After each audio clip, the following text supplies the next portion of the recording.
It is quiet. I know. I asked if everyone was excited for it being Friday. Yeah. I know in real estate, weekends are different for you. So it's different for. Oh, yes. Yes. Welcome to real estate. Yeah. There and it shows like snow piled up on cars and houses and then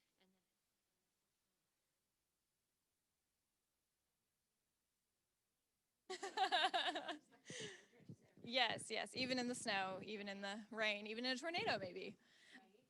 Okay, so I'll just talk about the tracker. So great job, you guys. I've been noticing a lot of you have been inputting your numbers, so that's awesome. If you are in the coaching program, please make sure that you're also using your scorecard. I sent out the link last night, and that's due by midnight on Thursdays. So just a quick for anyone in coaching. But yeah, please continue to do this. How has Ignite been so far? Have you guys, are we doing well? Are we getting the hang of it? I know it's a lot of hours, but it's definitely worth it. This is one of my favorite trainings. So, everyone's doing well? Okay, cool. Well, I will go ahead. Blake, do you have anything to say today? Okay, all right. That being said, I will go ahead and kick it off to you if you want to go ahead and wait a couple more minutes. And then if you want to just introduce yourself and, how long you've been in the business and, you know, your, your tips and tricks and all the good things. You can take this one if you want to. And then I can take this one off if you want. It's easier to.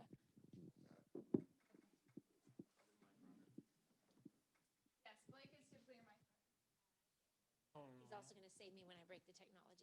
If this crashes, will you text me? Because it usually crashes a little bit after it starts, but maybe it'll be.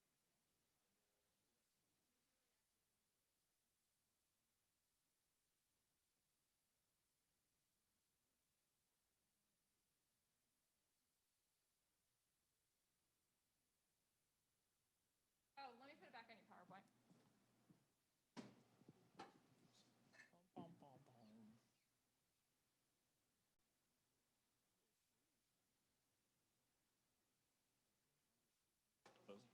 It's Adidas? Slick, dude. Did you really? They look good. Those do look good. They match. No, it's no big deal.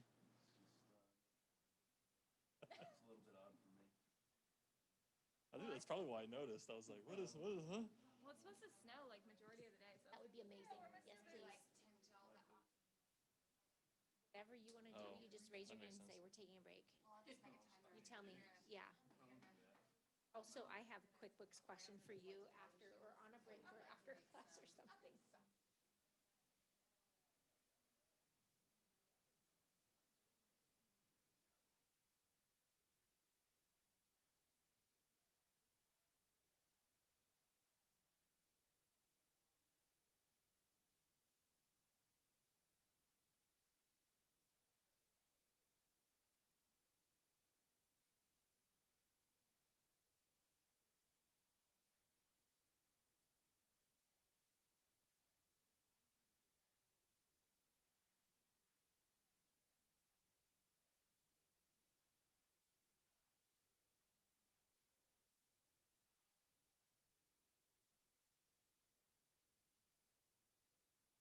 Notice if it says that button on it, it has a mute. Okay. But you'll see it on the right here. If it's muted, it'll say mute, but you're good. Okay. Yeah. Yeah. Wow. They are very. It's very fancy. But there's no port or anything. This is good. Yeah. They're just batteries. Okay. Thank you. Welcome. Okay. So, good morning. I am Amy Molea-Koppitz, and I have been in the business for about, well, let me think, 11 years. I got my license in 2010 and was very, very part time. And I worked with a blue company that shall remain nameless at the time that I got my license. And I did not have access to what you all have access to. So, I'm just going to say this is a phenomenal course. if you just do the activities, and that's really the hardest part. It's easy to learn, and the doing is the hard part. If you will just do these activities on a regular basis and be consistent with it, you can build a good, strong, healthy business in real estate, because Keller Williams has got an amazing training program. So when I got started in real estate, they had classes where I was at, and I would go to the classes, and none of the classes taught me to do the activities. It was just all head knowledge. And finally, my instructor came over and said, "When are you going to start actually selling real estate?" And I said, "I don't know everything yet." And she said, "Amy, you don't have to know everything. You have to get clients and start doing deals, and you learn by doing deals." So that's the biggest thing I can say to you guys, is that you want to get your feet wet and start doing the deals. And we have so many resources and people here that want to help you succeed. When you get the deal, you get the client, then we will all help you turn it into something and turn it into a paycheck. But you really don't start actually learning the business until you are actually doing the business, right? And I've been in the business 11 years, and I'm constantly asking questions. So you will never know all there is to know about real estate. It's not going to happen, because our industry changes constantly. And just when you think you've got something figured out, something changes. And the way that we go about doing the business now is so different from when I got started in 2010. So the activities that you're going to learn are just so, so important. A little bit of history about me. So I'm 46. I've got 2 kids that are almost grown, with a son that's going to be a physical therapy assistant. He's almost done with his college, and a daughter that is a junior in high school. Um, what business looks like when you have little kids at home versus what it looks like when you are free to do what you want to do are two totally different things also. Um, don't compare yourself with other people.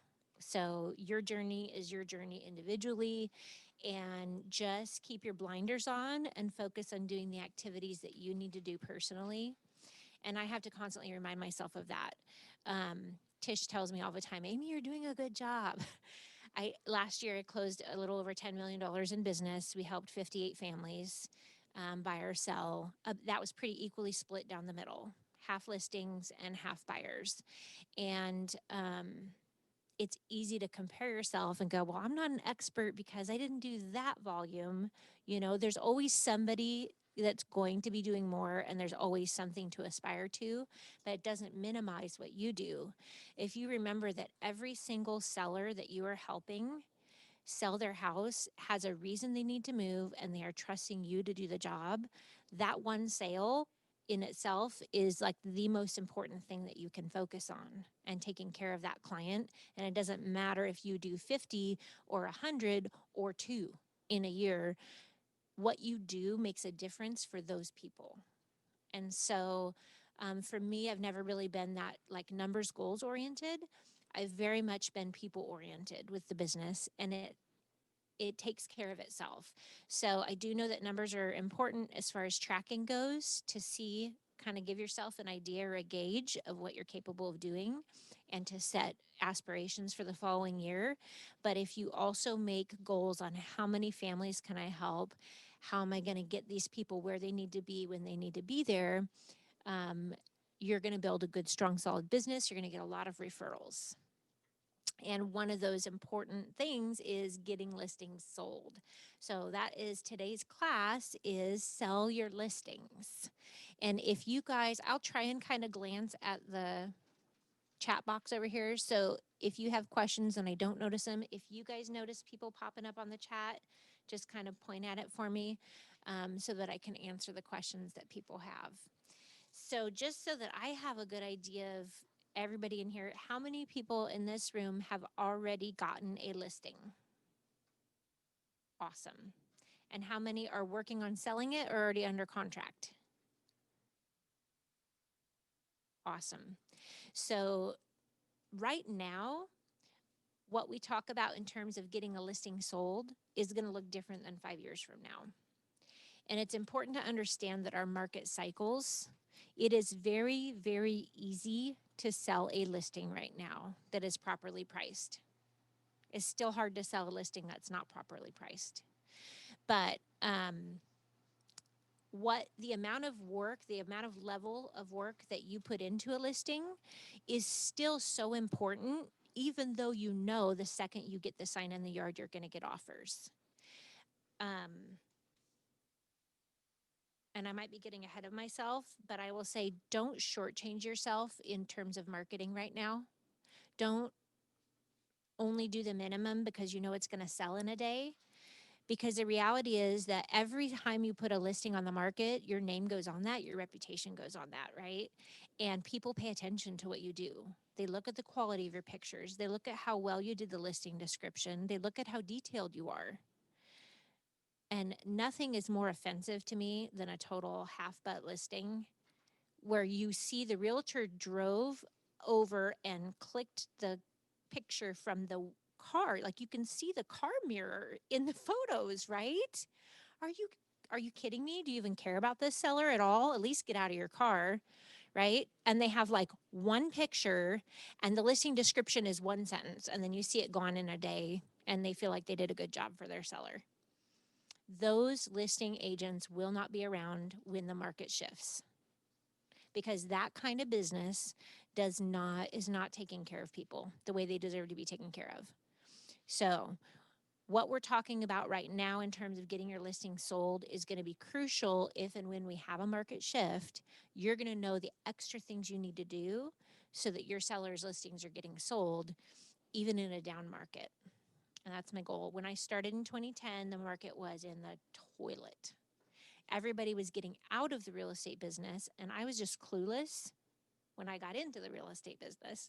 And at the time, I could afford to work. I was working part-time because I had another business that I worked for, and I was in a family that had another income. So it wasn't my bread and butter in the beginning, and I went full-time after about year 3, but the market was still kind of in the toilet. And now it's super easy to get listings sold, but it's not always going to be the case.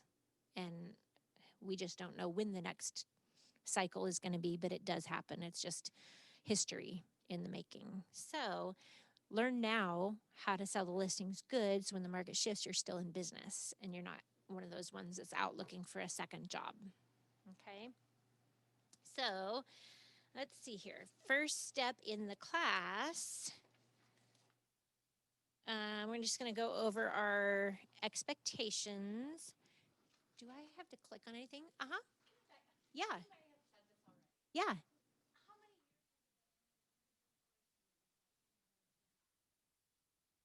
Okay. My first year compared to last year. Will you repeat her question Yes. because I was sleeping on the mic? Okay. So Mindy wants to know how long I've been in the business and what my first year looked like as compared to last year. Did I get that right? Okay. I started in 2010 when the market was in the toilet, and I did 2 deals. And I spent the whole year going to classes until my instructor kicked me in the butt and said, just go out and start doing the business. So I think like my first year I did $10,000 worth of business. And then my second year I did 30. And the year after that I did 70. So, and it just increased exponentially until you hit a ceiling, which that ceiling is always the maximum at what you are capable of doing by yourself. There will be a point where you will hit a ceiling. You'll do the maximum that you can do with your own resources and your own time, and then it becomes about learning leverage and getting the right people on your team. So for instance, Letitia is my transaction coordinator. She's fabulous. She takes care of my clients and all the paperwork once we get somebody under contract. And that frees up my time to go get more deals. And then once you bring on your admin, then you hit another ceiling, and that's the maximum that the 2 of you can do together. And then it becomes necessary to add on or not, or you could just choose to stay right there where you're comfortable at. You don't have to build a big mega team to have a fabulous business and a fabulous life. Any other questions for her before we jump into everything? Yeah. So, and don't compare your growth with anybody else's. You do what you do, whatever works for you. Your situation is different. Everybody's situation is different. But you can set personal goals and say, here's what I would like to do next year. And then you let a coach or an accountability partner know, and we can help keep you on track with that. And I think in the beginning, all my business was buyers, by the way. I didn't really understand the concept of needing the listings to have a good business. I was on Trulia at the time, and I got a whole bunch of buyer leads on Trulia. Trulia and Zillow are not a great source of buyer leads anymore. But when I got started in 2010, that was a viable way to get business. And some of the things I would do with my buyers was like I do little informational videos on YouTube about what does a buyer need to know. And when I would get a sign call or I'd get a buyer call, I'd visit with them a little bit. And at the close of our conversation, I would say, hey, I have a couple little videos on the buyer process. I'd love to send those to you so that you are an educated buyer in today's market. And I would send them the video clips. And of course, my video clips always had a call to action at the end. And I would get them to call me back and they'd say, are you accepting more clients and will you be our agent? So that was kind of how I would get in with the buyers is you add value, and it's going to be the same thing with the sellers. If you can give them things where they feel like you're adding value and you're not just another person sticking a sign in the yard, they're going to want to do business with you and they're going to refer business to you. Okay, so expectations of today's class. Discover the techniques for advantages of staging a listing to get it sold. Staging's fun. We're going to talk about a 14-point marketing plan in action. We are going to learn the essentials of great service to sellers from the moment they sign the listing agreement all the way through the closing and beyond. And we're going to talk about strategies and tips for great communication and problem solving. And we're going to do some activities. I really feel like some of these things we're going to get into discussion, you know. I want to hear from you guys, maybe some of the obstacles that you're coming up with on your listings or some of the things that you're saying, well, here's what I'm hearing and how do I respond back? And I'll be happy to share with you on that. The first thing that they had in here was a report on doing your activities. Do we actually do that in class or does everybody just kind of do that on their own? Do it on their own. Okay, so make sure you're tracking your reports. I'll just say that. And lead generation for business was kind of the very first part of the class to kick the day off. So they've given us 20 minutes here that they want you to call and make contact with as many people as possible, asking for business, asking for an appointment, and asking for referrals. So a couple things you could do on this.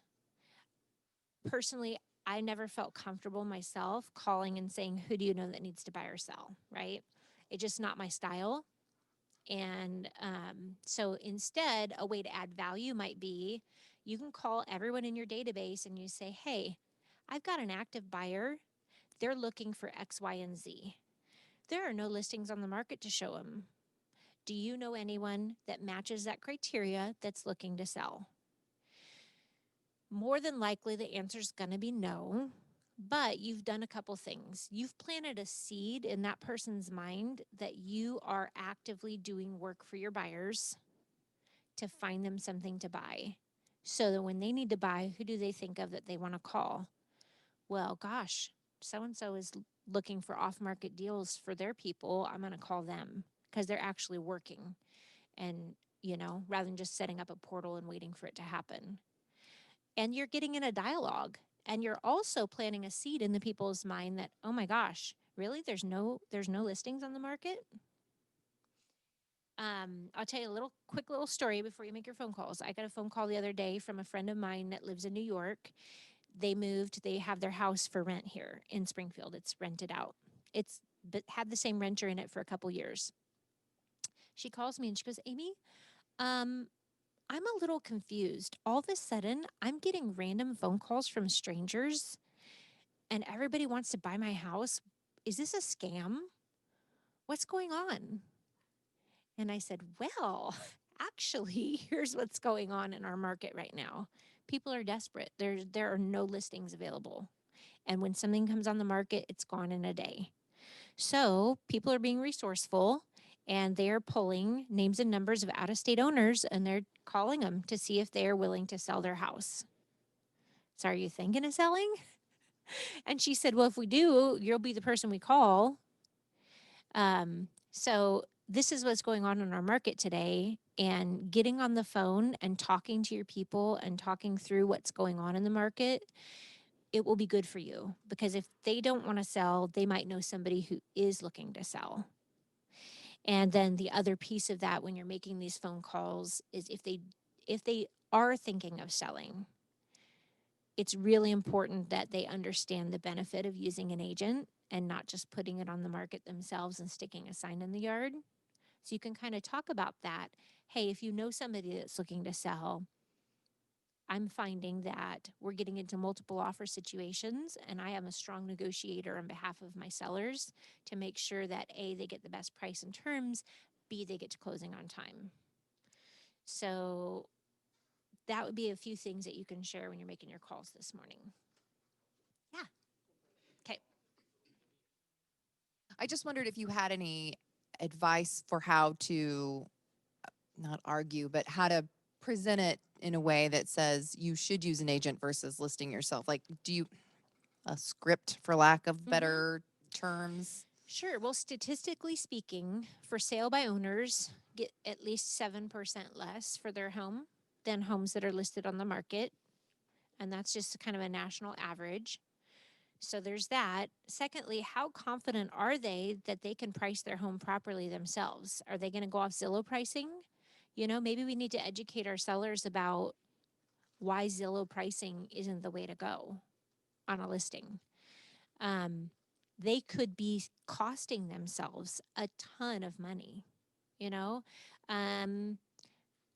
Somebody, Kelly, your seller, okay, they were talking about selling and they said, I hope I get X for my property.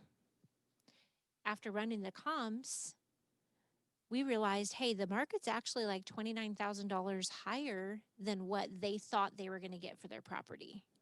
Imagine if they would have stuck a sign in the yard for sale by owner, it would have been gone in a day. They would have been like, haha, I sold in a day with no agent.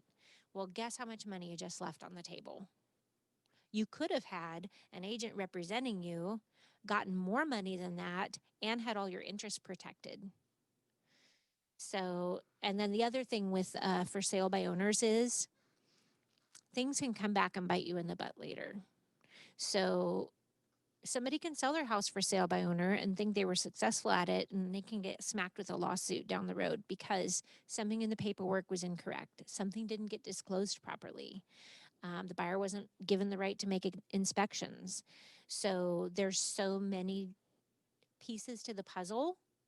The only time it makes sense for somebody really to be a for sale by owner is maybe sometimes an attorney who knows the real estate law and they want to do it themselves. I have one gentleman I know really well that is, I mean, he's high up in Fidelity Title. He's a title officer. He's wanting to FSBO his house mainly because he knows so many realtors. And he's like, I can't list my house with anybody because I'm going to hurt somebody's feelings and tick somebody off.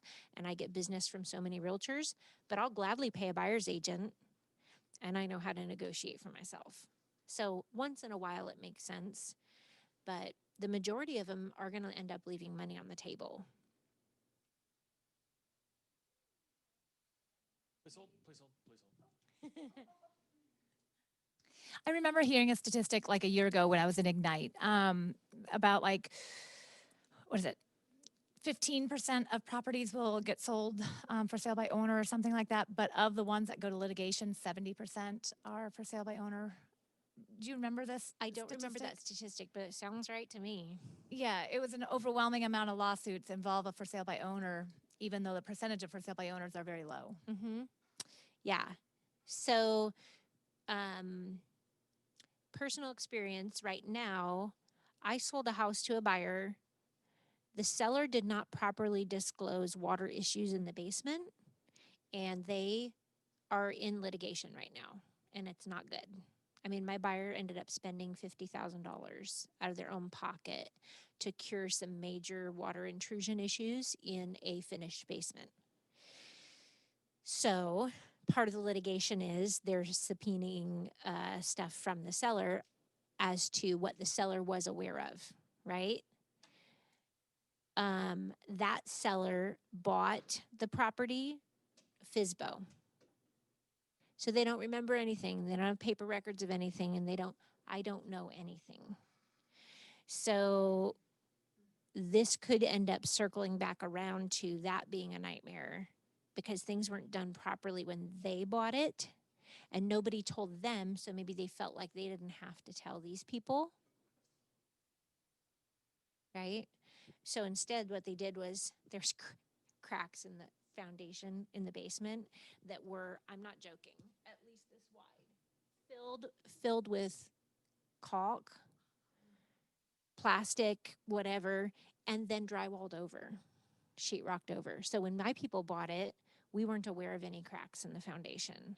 And on the disclosures, do you have knowledge of any cracks in the foundation? They answered no. Well, that was a lie because they're the ones who finished off the basement. So anyway, disclose, but I would not touch a for sale by owner with a 10-foot pole if I was a buyer in today's market. And if a for sale by owner doesn't want to involve an agent, there's a red flag there. If a buyer's agent brings them a buyer and they say, I don't want to deal with any agents, what are they hiding? And so I tell that to my buyers.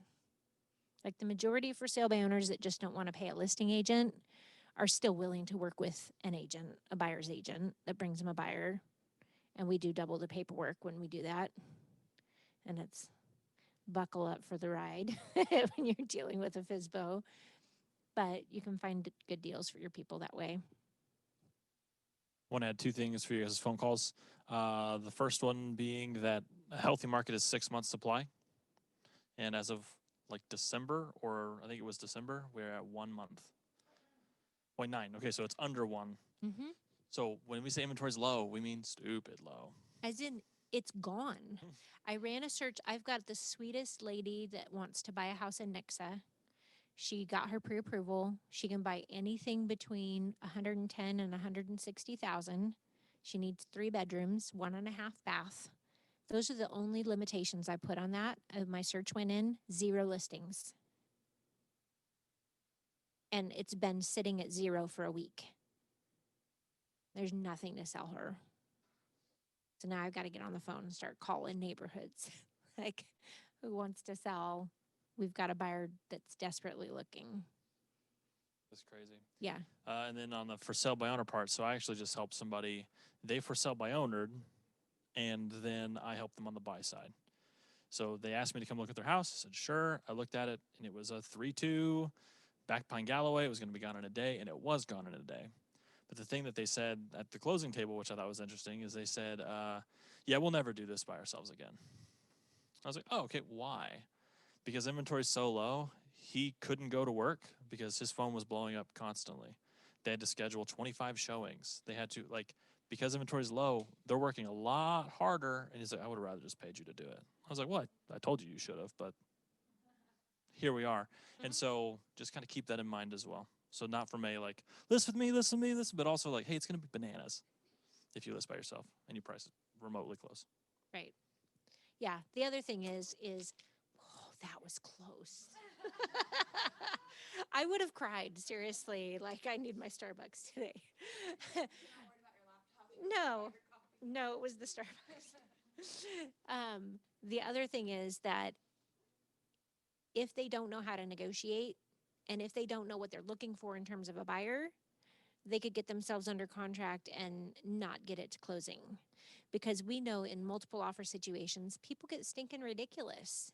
They promise the moon. They make offers that they can't stand behind. They make offers that won't appraise out. And so helping sellers understand your value as an agent is, I know the market. And if I don't know, I'm going to get an answer. But you don't need to tell them where you're getting your information. You've got a whole wealth of knowledge at your fingertips. So you know the market, you know how to get them what they need to get. You know what it should appraise for. And then of all the offers you're considering, then you're going to know, okay, this one is the one I want to deal with, right? So not only can I help you get under contract, but I can help you get under contract and get to closing, because that's the most important thing. Okay, guys, ready to make a couple phone calls? I'm going to set a timer. I know this is the part of the class I never liked too. You can voice clip people. If you don't want to make a phone call, you can go on and do a clip instead of just a text message. Do a voice clip and leave them a little voice message with your voice on it. And then it doesn't feel as intimidating, but you still got your message through. They still heard your voice. And make sure and smile when you do it, because they can tell. They can tell the look on your face when you're talking. Okay, I'm gonna set my timer. Happy calling.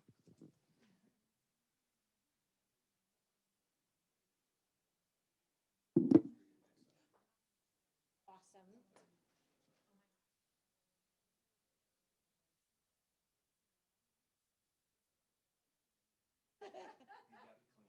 Okay.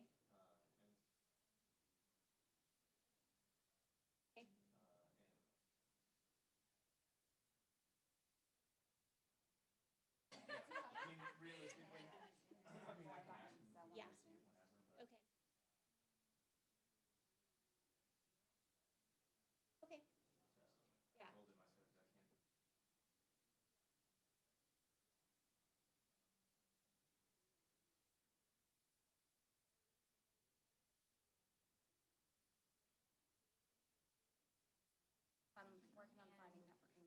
Thought she could buy a house.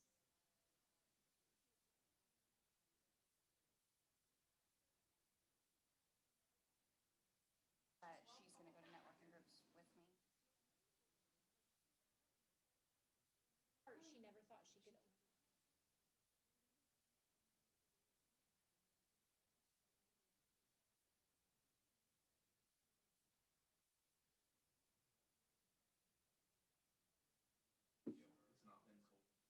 Okay.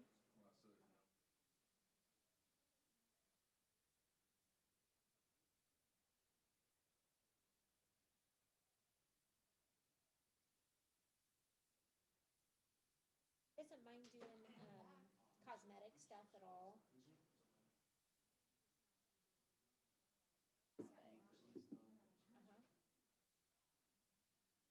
Hey, parents, listen here.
You can click remove search entirely. If it's been removed, it's got to be recreated. Yeah.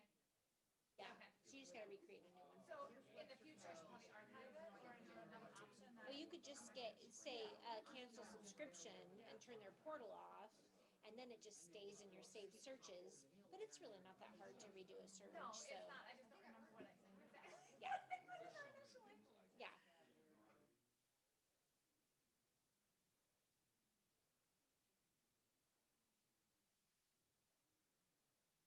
Okay, I think it's been about 15 or 20 minutes. So just finish up the call you're on and we will get back at it.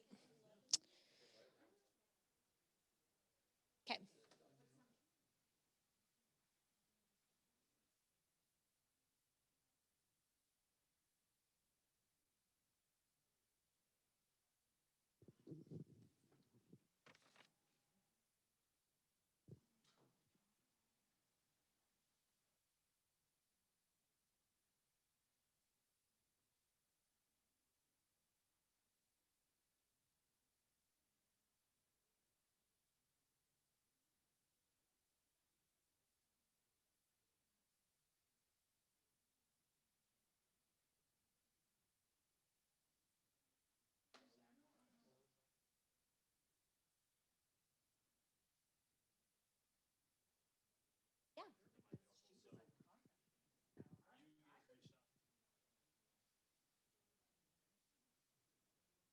So if you get reached out to by a client or by somebody that you know, and they've already signed an agreement with another agent, but they don't want to work with that agent, what is the process of you becoming their agent? What does that look like? Okay. Yeah. They don't want to work with them for whatever reason. Right. They want a different agent completely. Yep. So I will have a conversation with them if they reach out to me. I'll never solicit if they're under a signed agreement with someone else. But if they reach out to me, we talk about it. And the reality is that old contract has to be terminated in writing before they can sign a new contract with somebody else. So I usually ask them, do you have access to your paperwork? Can you get it out? Let's look at it. How many more days are left on that agreement? Personally, when I sign a buyer or a seller to an agreement, I tell them it's my job to work hard for you and to keep you happy. And if at any point you're unhappy in this relationship, I'd like you to let me know and give me one opportunity to fix it. So we all make mistakes. We all do things wrong at times. And if I've done something that's a problem for you, please give me at least one opportunity to set it right. And if not, and you're still not happy with our service, you can terminate this agreement at any point. And that's a buyer agreement or a seller agreement. It's my job to keep my client happy. And some people you can't keep happy. And then the other reality of it is that people are going to do what they want to do. So just because you have a signed agreement with somebody does not mean they're going to stay loyal to you or they're going to honor their written word.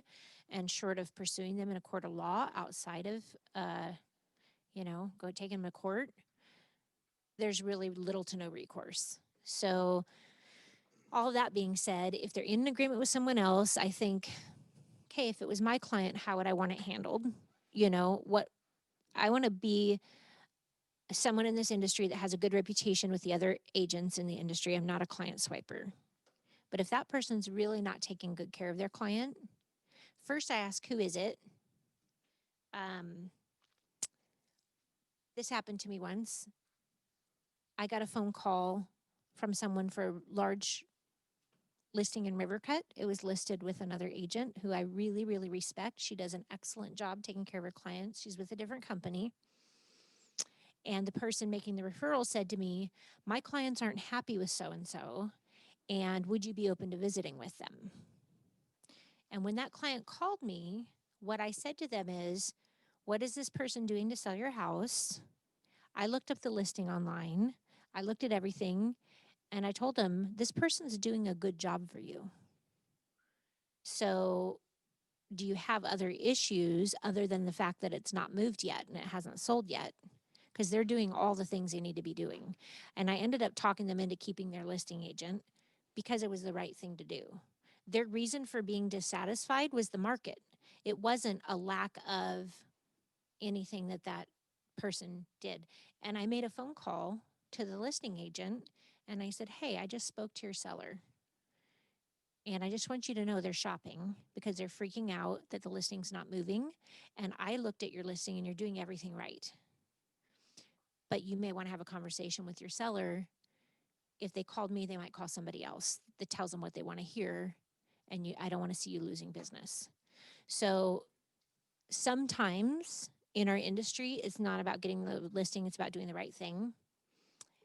On the other hand, if they call you and they say, I'm listed with so-and-so, they're ghosting me, they're not returning my phone calls, they're not returning my emails, they're doing nothing to market my property, then you say, okay, well, what does that listing look like? When does it expire?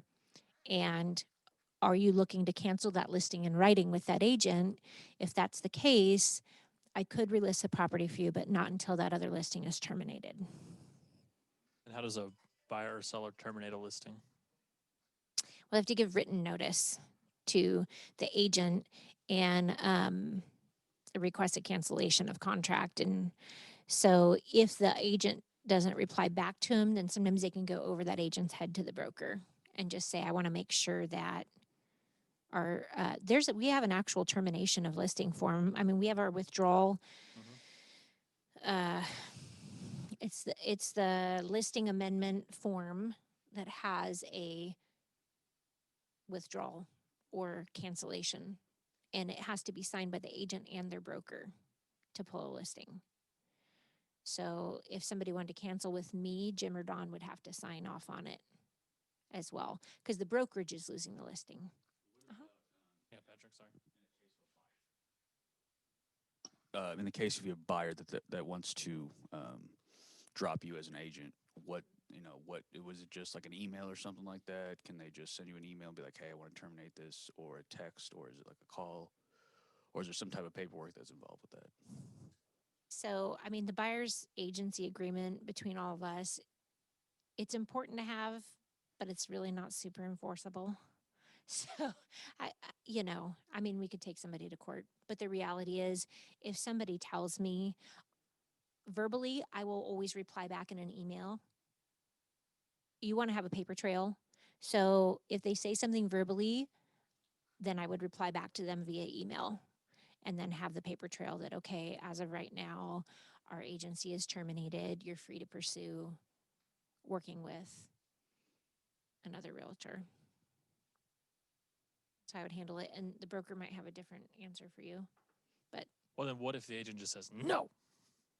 What if they just say, no, you sign this and I want to hold you to it? mm-hmm. Like, because I know the first time that was brought up to me, I was like, I don't know what to do. Well, you tell me how you handled it, but for me, I would say that agent works with a broker. And so now you need to get on the phone with that broker. And that broker is either going to do one of two things. They're going to make the agent do their job, or they're going to make the agent let you out of that contract. It's one or the other. Yeah.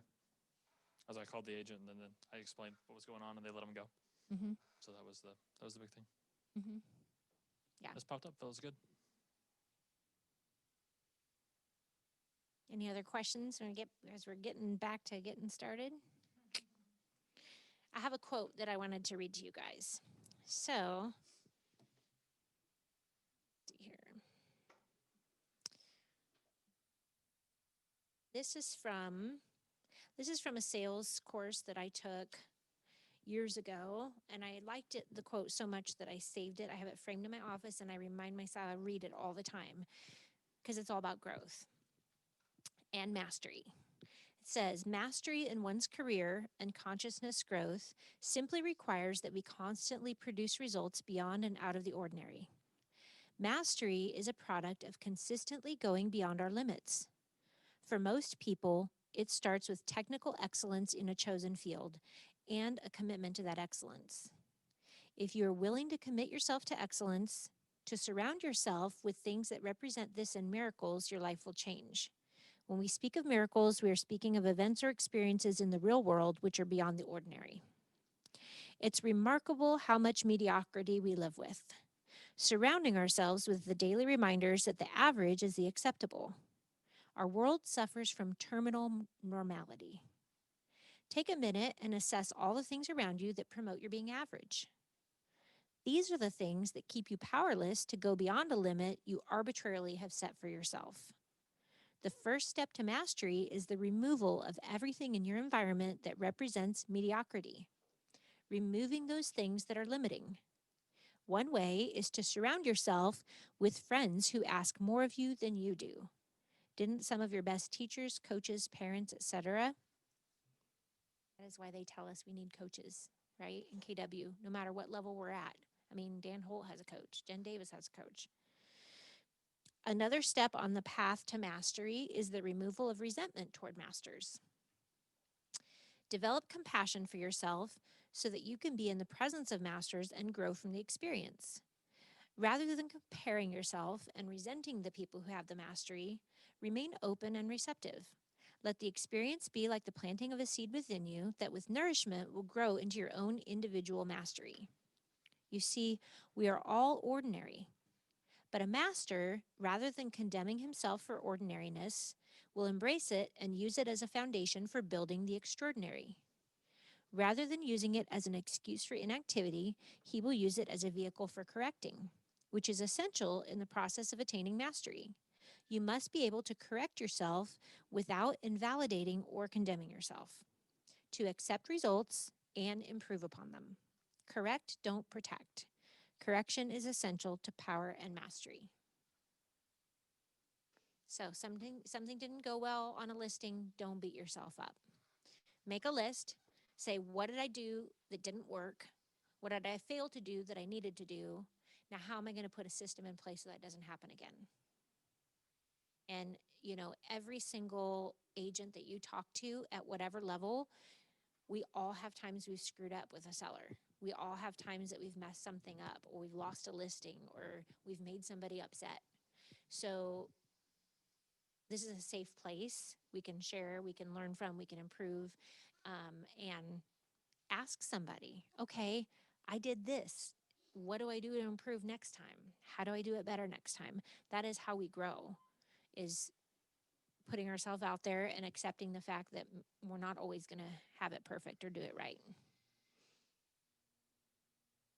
I was Thoughts just on thinking that? about the time that I called you from Alamo Draft House because I made a mistake.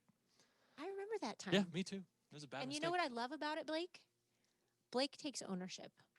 This is the thing. In your business, if you will take ownership of everything and never point a finger and say it's somebody else's fault, you'll have a phenomenal business.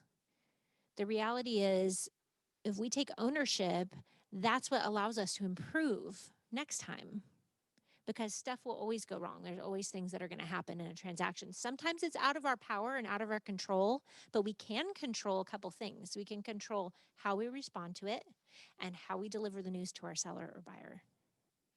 And the way we do that sets the tone for that relationship, and it sets the tone on how they're going to receive it. So if it's horrible news, go cry about it. Don't talk to your seller till you are in a good place and you can put a positive spin on it. But really do that. Freak out with somebody else. Don't call your seller until you're done freaking out. Uh-huh. Truly. Yeah. Because they're coming to you because you're the professional. And if you are like, oh my God, I don't know what we're going to do, then they'll lose all faith and confidence in you, So call us. Vent all you need to vent, and we'll be like, oh, yeah, that's happened to me too. Like, been there, done that. It's okay.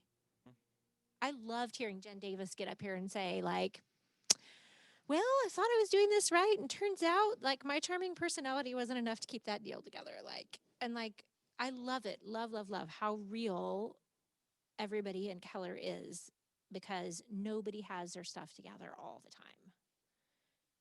So, Yeah. yeah. Okay. So, back to the schedule.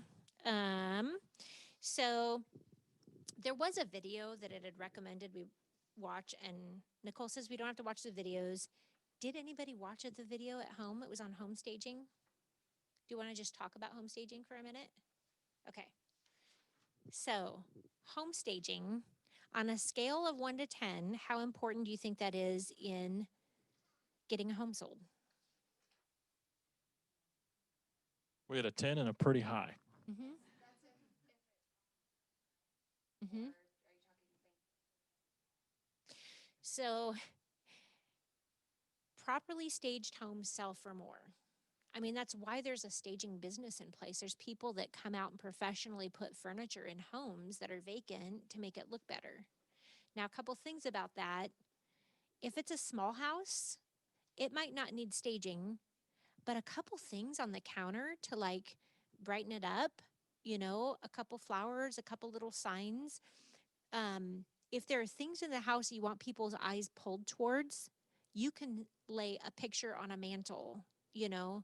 You can set a plant up in a corner. Wherever you put a piece of, like a little piece of furniture or a little trunk or something, will pull people's eyes towards that. So, for instance, you've got a vacant room and it's got an ugly, ugly looking closet over here. Well, you could set up a little end table in this corner with some floral arrangement, and then it's not just a white wall with four corners, right? It's pulling people's eyes visually towards something. So I do keep a few things at my house for staging. I don't always stage my listings, but I will bring some pieces in if I feel like it's going to be helpful. And once in a while, I will recommend a professional stager. When you're talking about a really big, expensive house, if it's sitting there empty and if it's laid out weird and people cannot visualize where to put their furniture, they won't buy the house. But if you get a good stager in there that knows where to put the furniture to make it functional and usable, and they look at it and they go, oh, I can do this with it, then it will probably sell. There are also, if it's a vacant house, virtual staging companies now. I've never used them, but I've kind of been looking at them online. Not super cheap, but also not as expensive as bringing somebody with rented furniture into a house. And those virtual staging companies will put imaginary furniture in your house virtually. So it's several $100s, but I mean, actually physically staging a house can be anywhere from 500 to plus, just depending on, the size of the home, how many rooms they're staging. The most important rooms in a house, if you're going to think about staging, would be obviously a living room needs to be set up well. So if it's vacant, even just having somebody bring in a rug and a couch and an end table or something, just so that they can visually see the space. Yeah. When doing something like that, do you leave that furniture there through the remainder of it being on the market, or is that just for photos and then you take it back out, or how does that? I like to leave it there until we're past inspections. That's just me personally. Okay. Until I know where the deal is, So you have it there and it's probably going to be there less than a month. I mean, in today's market, and the reality is that right now in today's market, you might not have to stage a house to get it sold. Stuff's flying off the shelf. But if it's a funky house, if they're asking top dollar for their house and you feel like there's something that's going to keep it from selling, definitely do what you can to help it to sell. So you've been in enough houses that, and if you haven't, start going in houses. Like literally, if you don't have any clients and you are just getting started, make a little chart for yourself and go preview a couple of houses a day. Find ones that are vacant, new listings that come on the market, and pick price ranges so that you start being familiar with buyer expectations for what's happening, what they expect to see in a house in that price range. So, if you've got a house that's 322 and it's under $200,000, you're probably not going to have to do a bunch of staging to it, but you are going to want to make sure it doesn't smell, right? We just talked about that. Yeah, there was a really cute little girl that I helped her parents and grandparents buy houses, and she would unlock the lockbox with me. And I would teach her realtor lessons because I told her someday she's going to work for me. She's 4. And we go in this one house, and she puts her little hands on her hips. She goes, "These people did it wrong, Amy." And I said, "What are you talking about?" She goes, "If you can smell it, you can't sell it." Yeah, I said, "You've got a job." She's 14 now, so like, when you come into work with me, you have 4 more years. But the reality is, odors are bad. House. Yes. Good question. It depends on what the odor is. Did they not empty their diaper genie? Like, if they have cats, I love cats. Tish, Tish just raised her eyebrows at me. Tish is our local cat lady. The ringtone on her phone is cats. I have cats too. I actually have 2 cats. I love them. Their litter box smells. I'm not going to lie. If you have owners with a cat box, you tell them scoop that thing twice a day when you are listed, and use deodorizer in that room, and have Glade plugins, and you just. Mhm. Mhm. Yeah. There's ozone machines, and they make little ones or big ones that can be plugged in. Mhm. Yeah. Yeah. So did you hear Tim? He just volunteered if I know, but it's he not may here. rent it It's not out. here in Missouri. But I'm telling you, those ozone things can work wonders when smoke's in a house. Yes. And I mean, getting it out of those curtains and things is a really tough thing. But yeah, painting, miracle. Yes. Kills. People, when they smell new paint, it can cloud and or get rid of a lot of that potency, big time. Mhm. It does something to a buyer. It does. Fresh paint, they're like, ooh. Yes. Have you guys ever heard that phrase? A can of paint is worth $30 at the store. A can of paint on the walls is worth $1,000. Easily. I'm coming, Mindy. I'm coming. So speaking of cats, had a house that I was the selling agent on it, and it did smell. We tried all these things. Not all these things. We ran the ozone machine, left the house open to air out, all those kinds of things. Removed any of the rugs that were removable. Yeah. When the buyers put an offer in, which we knocked a lot off the price of this home to overcome the smell, they put an offer in and they asked us to clean all the rugs, have them all professionally cleaned. Okay. We're like, fine. Now, in my mind, I'm thinking they want to eliminate the smell, and I'm thinking we've already shampooed the carpets, and that did not help. Okay.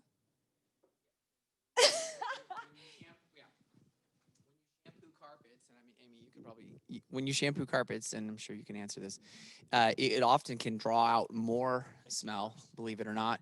The humidity that it causes and things like that. There are products out there that are like our dry shampoos and or dry carpet cleaning products. I would recommend that. The dry cleaning ones, which are like this powder that they kind of put in there and then they suck it off, is like super more efficient when it comes to like animal odors, things like that.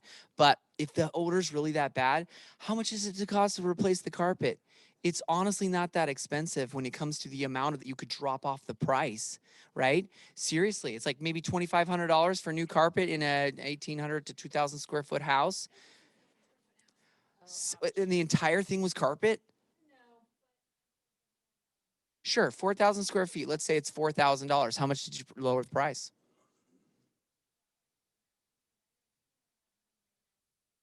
Mm.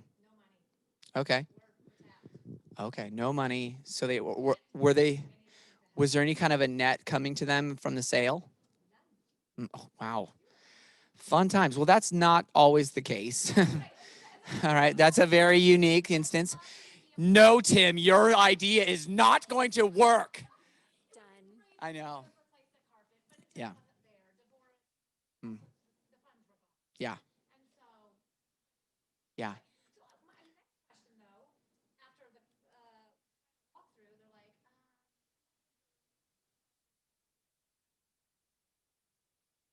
Uh-huh. So if you're online, she just said, what if they can still smell it? They didn't believe that the carpets were being done, that they actually did do the carpets. If you do, yes, you provide the receipt for the work. Absolutely. Yeah. Well, I mean, honestly, that's on the buyer's agent because they could have written it differently.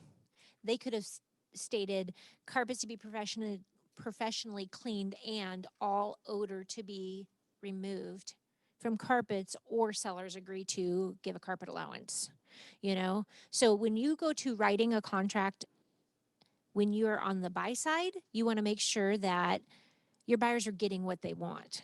So if they ask for something and there's a reason behind it, you want to not only list the remedy, but also the desired result.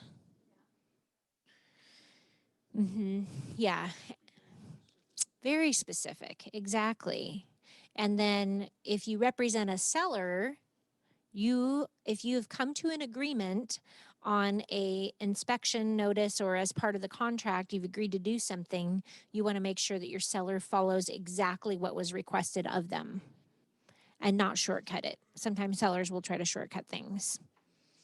So if the buyer requested and the seller agreed to having something done professionally, well, then the seller's going to have to furnish receipts and they're going to have to show that they had a professional do it. If the buyer requested something be completed and they didn't say who needed to do it, and it's not a job that requires a professional and your seller wants to do it himself, the buyer didn't specify. But just remember, the buyer always has a right to have it re-inspected. So if something is not done right, it's not done right. Your seller's still going to be on the hook for it. And the thing about being specific is if you're going to be specific, make sure you know that that specific thing that you're doing is going to get you the result that you want. That's actually about what I was about to say is if it's an opinion, be very careful of that.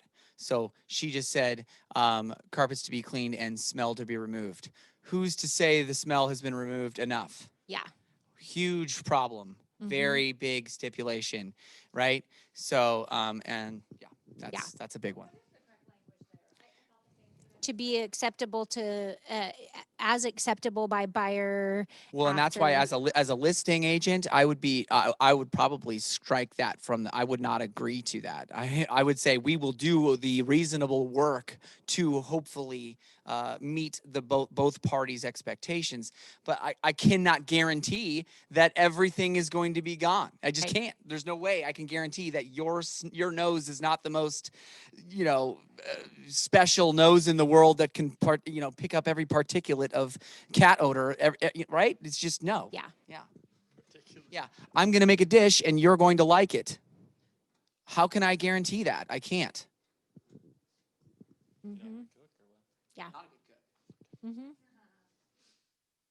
Yeah. When I represent a seller and a buyer gives me a repair addendum and they've already gotten specialist quotes, like a roofer quote or a repair quote from a company, if it's reasonable and my seller's open to doing it, we will go ahead and use the repair person that the buyer requested. That takes a whole weight off of your seller because the buyer wanted this company to do the work. As long as it's reasonable, if the buyer has an issue with it, that's the company you asked for the work to be done by, right?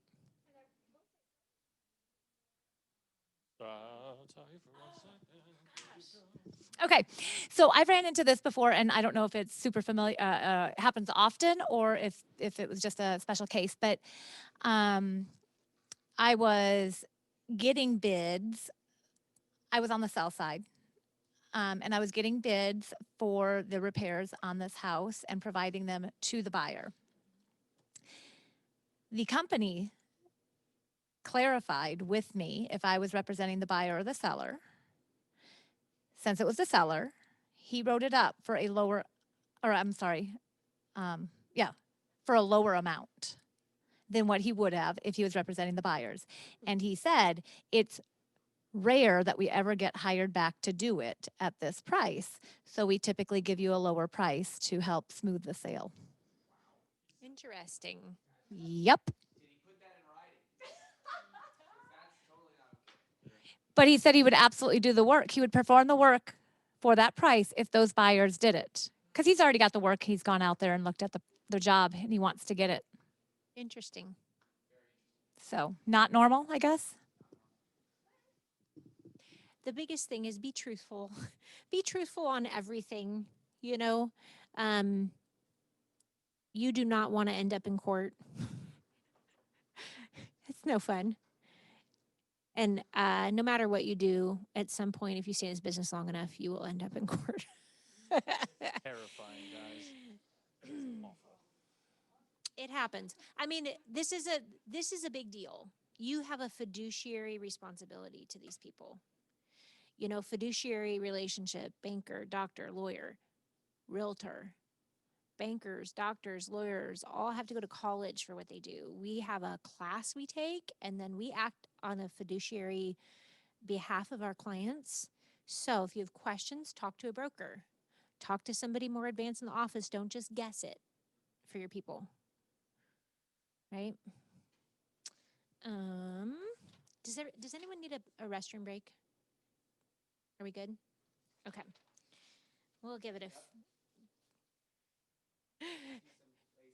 Tim's gonna lead a dance off.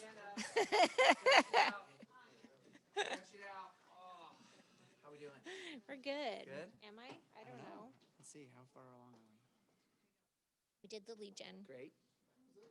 We did the call list. We need to do this still. Handwritten notes are Mhm. here. They're over here. Hmm. There they were. Oh, they were. I brought some down so I could do mine while cool, they cool. do theirs. So Stretch it up. Stretch it up.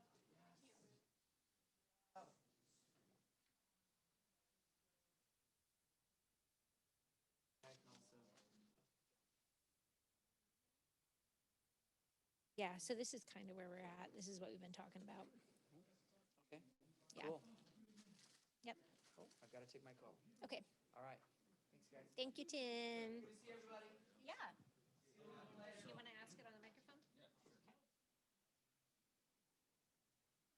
So this is my first listing and buyers, same person. We're working on the listing. We just got through the inspection negotiations, and there was some stuff on the roof that needed to be repaired. Now, prior to listing, it's my in-laws, but prior to listing, they it's an old roof, original roof on there, and I knew that there was some visible stuff that needed to be fixed. So I had some people come out and give me some quotes, and finally, when we got to that point, I provided the quote to the buyer and said, "This is what I got from that. It doesn't need to be replaced, but this is some of the things that they noticed." And then during the inspection negotiations, they requested that it's Dale's Roofing. They requested that company to use it, and it's in writing in the inspection notice. Dale's Roofing to do the repairs. And now I'm at the point I'm calling them. We've been calling Dale's trying to get them scheduled, and they're like, "Oh, we can't get out there for 3 to 4 weeks." They're gonna get back to me on Monday, but I communicated to the buyer's agent like, "Hey, if they are giving us that same timeline, maybe you could reach out and maybe kind of give them a little pressure to try to get out there sooner." If hypothetically, if you ever run into a situation where you can't get repairs done until after closing, and that just needs to be in writing, I assume, or is that like an addendum or something to the inspection notice?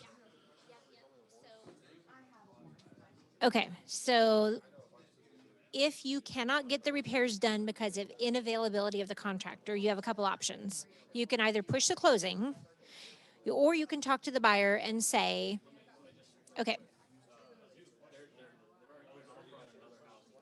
Okay. Sure. Okay. So if all parties are acceptable to it and they say, we want Dale's to do the work, Dales has already bid the job, and it's $250. And Dales is on the books, and they are scheduled to do it on XYZ date, which is post-closing. You can write an amendment. You just need to be really careful if there's a lender involved, how you word it on your contract amendment, okay? But you can simply put, all parties agree, seller out of proceeds will cut a check to Dale's Roofing for $250. Don't indicate that those repairs are getting done post-closing. Because if you indicate that, the lender's going to go, I'm not going to close on a house that still needs roof repair.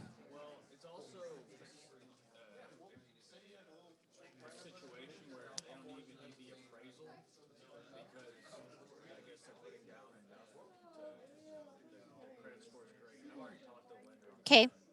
So ask the lender if you know the lender well enough to have a conversation and say, can we have an off the books conversation, right? Call call the lender and say, okay, here's what I'm running into. Would it delay the closing on your end if you guys were to find out that those roof repairs weren't done yet? We're talking minor roof repairs, because you need to be really, really careful when you put something in a contract about work getting done after the closing. It is tricky because a lender doesn't want to close on it. Yeah.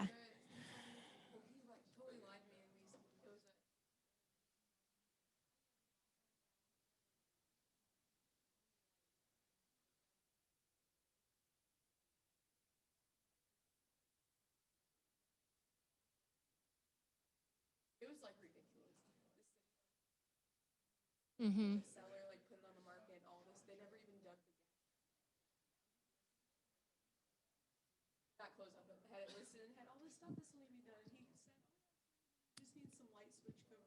Yeah.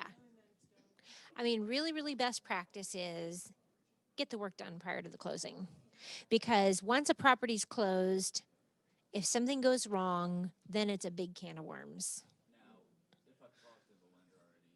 Uh-huh. Mm-hmm. Sure.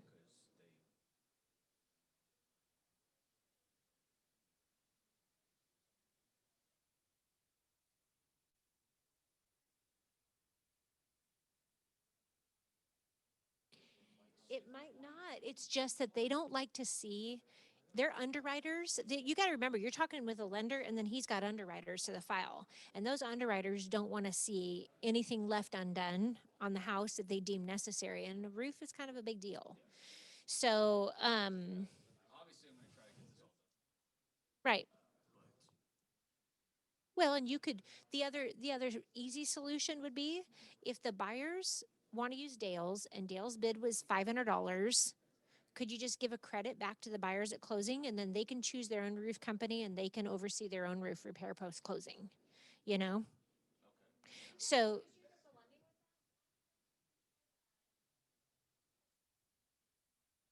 to the company.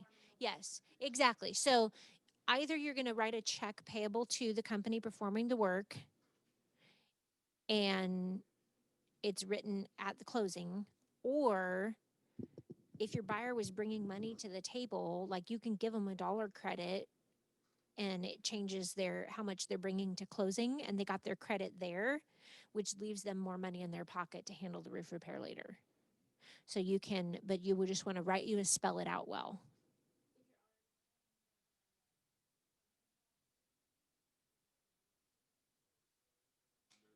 Yeah. I mean, every situation is going to be different. So if you have a question on a specific loan, you can call any one of us and we'll help walk you through it. Like, how do we get creative? But you want to talk to a lender and say, okay, here's the situation. We need this repair done and nobody can get it done in a timely manner. We're running into that. So the big deals right now that we're running into, and if you're working at taking a listing, this kind of goes into the staging and the listing part. If you're getting a listing and you anticipate that there's going to be a roof issue or a window problem, discuss this with your sellers in advance. Windows are on back order, like big time. It's taking like months to come in. And the same thing with a lot of these roofing shingles. The most popular shingle colors are all out everywhere. So, yeah. The only time a green roof looks good is on a log cabin. I'd agree I'd with be okay with that. Otherwise, gross. that. Even then, a green metal roof is better on a cabin. Yeah. Yes. Right? But that would look good. Hi, Brian. Hey, Amy. Good to see you. So, I'm Mike running for Blake to get Okay. some breaks. awesome. So we're talking about staging, and couple things with staging and representing your seller. You want that house to present the best picture possible. So when you're walking up and taking the listing, make mental notes of some things, make some notes on paper of some things that if you were the buyer that would jump out at you, that would keep you from writing a top dollar offer on that house. Because a lot of times there's some very minor things that a seller can do to their home to bring them top dollar. I'm talking curb appeal. If the yard's a mess, clean it up. That's really not that difficult. Front door. So the presentation is you're walking up to the front door. Is it all messed up? Do you need a fresh coat of paint on that front door? Is the trim around that front door rotted out anywhere? Those are initial things as people approach the house, even if they've redone everything inside of the house and it's beautiful inside. If people walk up and sense a project, they will initially, off their head, deduct $5,000 in value for a repair that might be $500. It's isn't it true, Brian? Yeah, I mean everything is 5,000 Yeah, from the viewpoint of a buyer. yeah. They're like, oh my God, that's a huge project. And you could get a handyman over there for $150 and get it taken care of. So these are real-time conversations we have with our sellers as we're listing the house and hopefully prior to putting it on the market. Unless they want to list it as a project house and they're willing to just take offers and let it go. But your job as a seller's agent is to get your seller the best amount of money that they can and get it closed in a timely manner. So addressing some of these maintenance issues in advance of the sale is going to save you when it comes to inspection negotiations too. So a couple things that I always recommend to my sellers before we list, and some agents don't feel this way, but I always recommend, why don't you get a roofing company to come out here and evaluate your roof? It's going to get inspected anyway. If there's a problem, we'd like to know before we list. If it has hail damage and it needs a new roof, let me connect you with somebody, because these roofing companies are months out. And I would hate for you to get under contract and then blow the deal because it's not. If it's an old roof, people are going to try to get a new roof out of you. So if you get a roofing company out here to certify that, yeah, it's older, it's got typical granular loss for the age, but there's no noted deficiencies, and you get that in writing, you can provide that up front. Yes, it's a 17-year-old roof. Dales came out, they said no noted deficiencies, and the life is what is expected for a 17-year-old roof. Your buyers know that up front, and you tell them, don't ask us for a new roof because we're not giving you one. We had it inspected. Here's what the inspector said about it. So it's like sometimes sellers stick their head in the sand and they don't want to know, and they think it'll just be okay. But guess what, people? 99% of the time, these buyers are going to have an inspection done. And guess what they're going to ask for? They're going to ask for roof issues, and they're going to ask for mold in the crawl space issues. So those are the two things that I always tell my sellers, let's be proactive. Get somebody out here to evaluate your crawl space. Make sure that, A, you don't have a bunch of termites down there, so we can get a termite treatment. That will be necessary for any loan. And if you have mildew in your crawl space, I don't know, 80, would you say 85%? 90, 95? Right, 95? Yeah. Yeah. I think we've seen 4 inspection notices, Blake and I, and every single one of them has had yes, mildew or some remediation needed over Yeah. the last week. Yeah. So last year I did 58 transactions, and there were 2 out of 58 that didn't have some sort of mildew in the crawl space. So what happens is a buyer's agent submits an inspection notice saying, doggone mold to remove all mold in the crawl space and provide all of this certifications, and then doggone mold's bid is like $5,000. Or you could have had somebody else come and address it prior to the listing. And I'm not talking about hiding things. Treat it and disclose it. Typical mildew. if it were typical mildew. I'm not putting words in out of your seller, but typical mildew. If it's typical, get it treated, get it taken care of, provide a receipt, put that in with your disclosures. We've had it treated. So those two things I see blowing up deals left and right, roofs and crawl spaces. So why not get those two things checked out in advance of the listing? They could have their furnace serviced as well. That's a really good one. The furnace was recently serviced.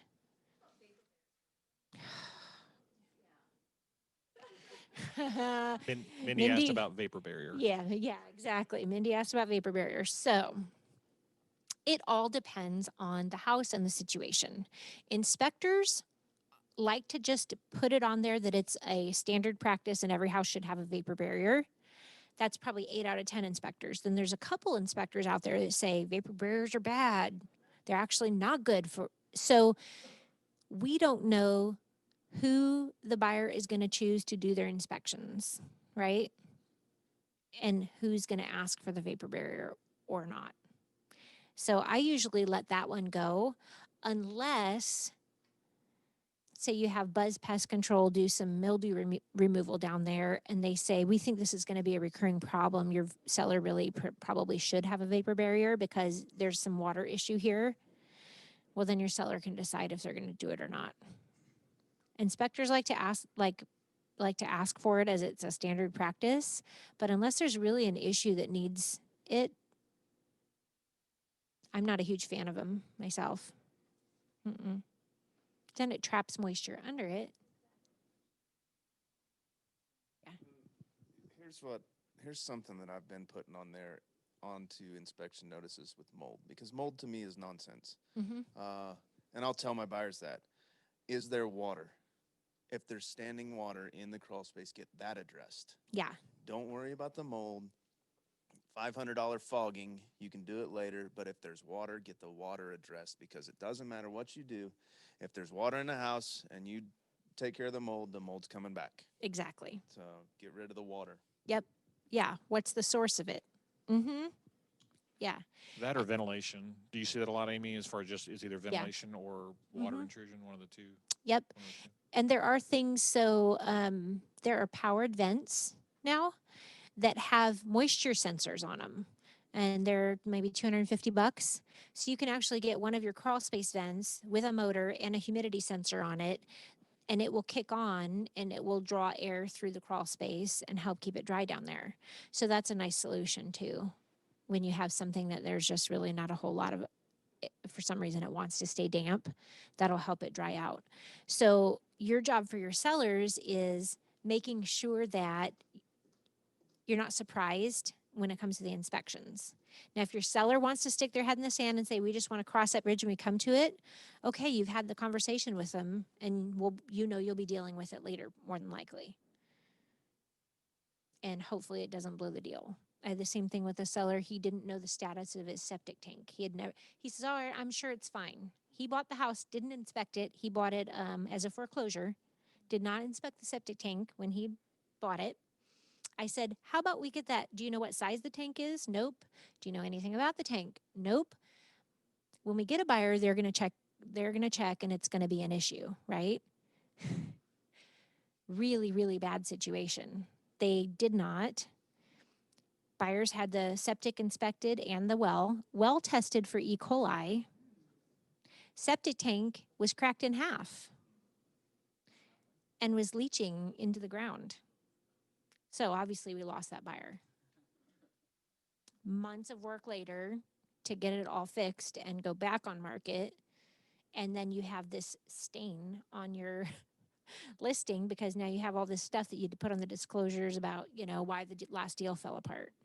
So if he had gotten it inspected, we probably would have gotten it resolved and not had that problem with the sale. So, but sometimes they won't listen. Okay, so get your head in the game. It doesn't have a graphic on here, but it gave me a graphic. So we have like a funnel drawn here. I don't know, can you guys see my funnel? You've got one, okay. So it's showing as a purpose of this class, we're talking about where the arrow is. You are here. We have a signed listing agreement with our seller, and we want to put them under contract so we can get to closing. And now it's time for us to get the house sold, right? There we go. So now we're going to be marketing, staging, marketing, and communication. Those are the three biggest things that have to happen in the process. So staging the property, we've talked about just a little bit. Curb appeal, curb appeal, curb appeal. Make sure it's not messy. Clean sells. Dirty does not sell. If a house is filthy, you can just take thousands of dollars off your list price just because it's dirty. So if your seller doesn't know how to clean their house, you can suggest some professional cleaning company to come in. And here's some verbiage that you can share with sellers. You'll know at the listing presentation whether they know how to keep a house clean or not. And you just tell them, my job is to get your home the absolute top dollar in today's market. And what we find is that sometimes when we live in a house, it's difficult to get it to the same level of clean that a buyer expects because, hey, we live in the house. Don't make the seller feel bad. Don't tell them they don't know how to clean their house. There are nice ways that you can say it and suggest it, but you say, homes that are a shiny penny fetch top dollar.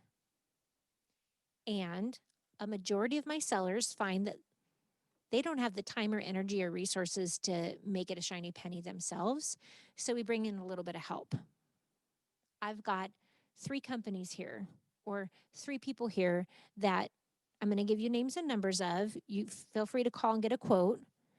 But if you spend $150 or $250 or $500 with them, it's going to come back in spades when you go to sell the house. So are you open to letting somebody come in and help with that? The other thing I recommend is box up stuff you're not currently using. Anything that's out of season, box it up, put it in the garage. It's okay if there are boxes in the garage. That's not a problem. The garage is never going to be the deal breaker on a property. Just don't block the things that the inspector will need access to. Make sure that attic can still pull down and make sure that people can still get to that electrical panel. So store everything you want to in the garage, but don't block those important things. In the utility closet where the HVAC is, where the water shut off. And then anything that is trinkets, personalization, clutter, things that make a room look small. You know, you could walk into a living room and if they have a couch, a love seat, 2 reclining chairs, a sofa table, an end table, and it feels cramped, ask them, what can you live with not being in this room? What we want is this room to feel larger. We want buyers to be able to imagine themselves living in this house. If we have all our stuff in here, they're not going to imagine where their furniture will fit. So can we downsize a little bit? Can we put some stuff in storage? Can we take some stuff out of the house? Open, bright, and clean sells houses. Open the curtains, open the shades for showing. Make sure the windows are clean.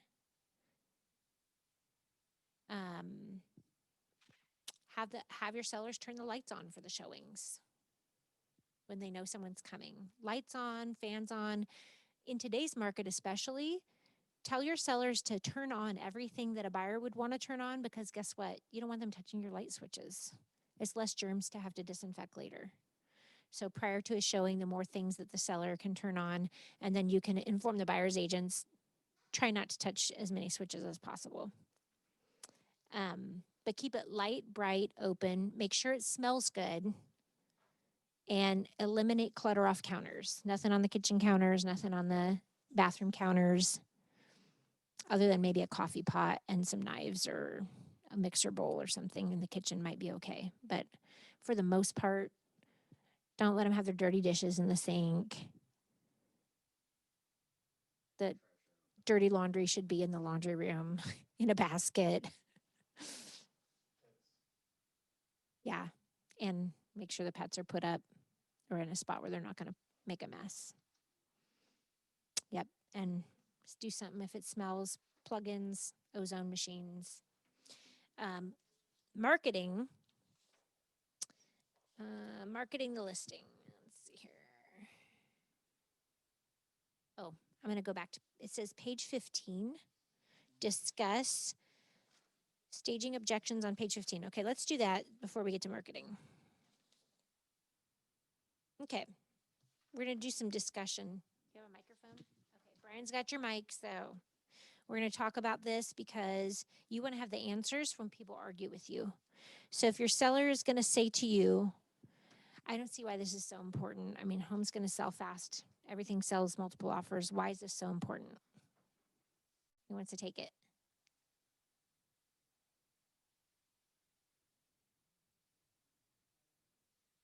Well, I mean, it's your first impression of the home when somebody walks in is how well it's maintained. So if the house looks like it's just been run down and not well cared for, then, I mean, even in just your personal property, then the buyer may assume that the rest of the house has not been cared for as well. So there may be electrical or plumbing or like other issues going on. At least that's how I would look at it. Mhm. So if you can't take the time to pick up your dirty socks, then maybe you can't take the time to make annual repairs or inspections of your home. I like that. Yeah, people are going to assume that there's going to be deferred maintenance. If the day-to-day maintenance isn't taken care of, they're going to assume deferred maintenance. I like that. Here's the script that they gave us. If we want to sell faster or for more money than your competing sellers, we need to stand out in terms of condition. Right now, there might not be competing sellers and they might get multiple offers. But let's get used to having this conversation with people, because if and when there's a market shift, we're going to have to start having these conversations. So if you have it already in your head and you're having this dialogue with your sellers now, you'll be the agent that's left standing when things get tough. And it cycles back around, and it always does, right? You could bring over to your seller, if they're really being a stickler, you could bring over or email them 3 listings. And it would be similar homes to theirs, one that looks great and is staged well, and one that looks bad, and they might be priced the same. And you could send those over to them, even if their one's under contract already, but just say, hey, take a look at these 2 listings for me. Which one of these 2 listings would you pay more money for? Which one of these 2 listings would you want to live in? And if inspections start going south, or there's an issue on the inspections, which one would you want to say, you know what, I love this house. I really want to stick with it. I want to find a way to work through these issues. So if they're not in love with the house and inspection issues happen, guess what? They're going to bolt. But if they're in love with the house, we find a way to work through the inspection stuff. And the way they're going to be in love with the house is if it's clean and neat and move-in ready, and they can imagine themselves living there and just moving in without a project.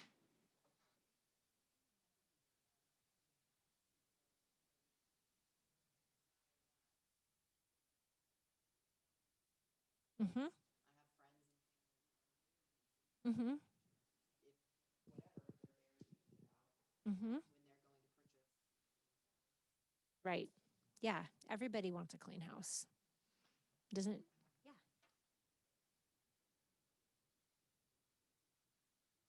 I just had a thought, and it's not developed at all, but I've stayed in probably 600 hotels in my lifetime. And I was just thinking about the first impression when you first walk into a hotel room, the difference that walking into a Hilton gives you versus walking into a Super 8 that smells like everybody who's ever stayed there. And thinking about a home it's like people are able to actually put the hotel room side by side and choose which one they actually want to stay in that night. And when you have that Hilton, everything's so spotless clean, it smells nice, it's very clean. It's so much more appealing than going into that Super 8 that just looks worn down and it's just been lived in, it's been rode hard and put away wet. Uh-huh. You know, and so I haven't really developed the thought. I was just thinking about that, but Mm-hmm. yeah. Mm-hmm. I especially. And so when I walked into a nice hotel room, it was like, oh my God, why don't I do this all the time? It's worth the money. Just quit being cheap Yes. and get the Hilton, Cole. Yes. Okay. So, and I'm going to add to that. If you are a listing agent and you are like, hey, I'm going to be a listing agent, this is what I'm going to focus on, even more so than buyers, you develop a reputation. So each listing that you put your name on adds to your portfolio, your reputation of how your listings are perceived in the marketplace. So if you can get your sellers to cooperate and do what they need to do to have neat, clean listings, you're going to sell faster, quicker, and guess what that's going to do for you and your listings? You're going to get more of them. You're going to make more money, and you're going to get recommended to people. Like, sometimes we refrain from saying things because we don't want to make somebody feel bad and we don't want to hurt anybody's feelings. Guess what, people? This is business.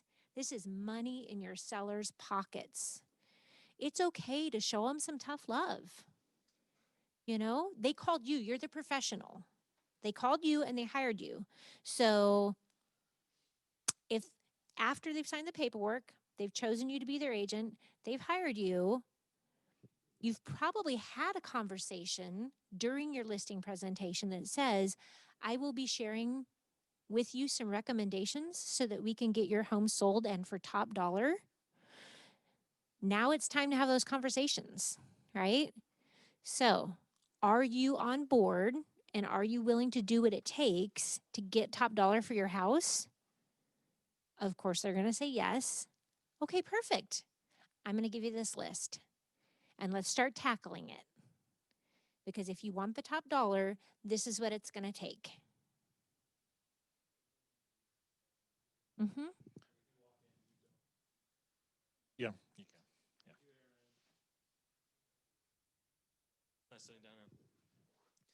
If you don't tell them that, they're going to think you don't know what you're doing, because another person will walk in and they're not going to be afraid to say those things.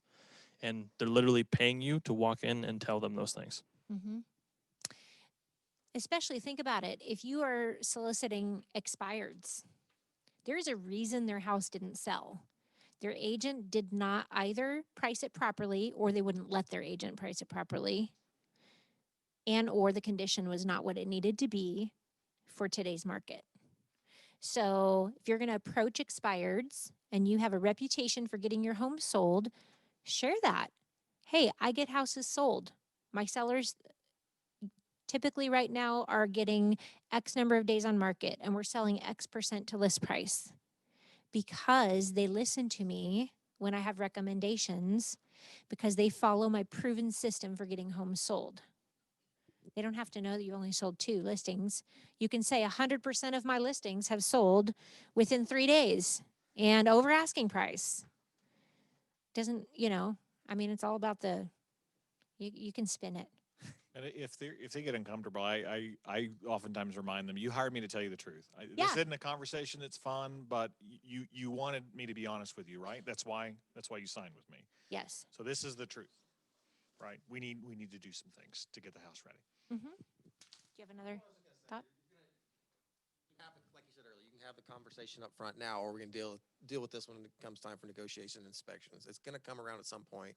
Why not be on top of it and get ahead of it if we can, and try to avoid it Right. if at all possible? Right. Nobody likes a surprise, and especially not with the biggest financial transaction of their life. Most people, this is the largest amount of money that they're dealing with ever when it comes to their home. So it's not something we want to be surprised about, and it's not something that we want to get emotional. And during the course of the transaction, moving in itself is stressful, especially if you're doing a buy sell and they're under contract and they are trying to buy something. Like, there's so much at stake. If this contract falls apart, do you want this deal to fall apart? Because then you're going to lose out on your contract for the one you're trying to buy. They're not going to let us hang on until we find another buyer. So when there's so much at stake like that, as a fiduciary duty, staging it right and getting some of these inspection items addressed up front is in the best interest of your seller. It's going to keep the deal together so they can get where they need to be in the time they want to be there, and they can close on the house that they're trying to buy. Because you don't want a crying seller. It's not good. I've had those. They're not fun. Right? How about this one? Do we really have to make the repair? How would you handle that?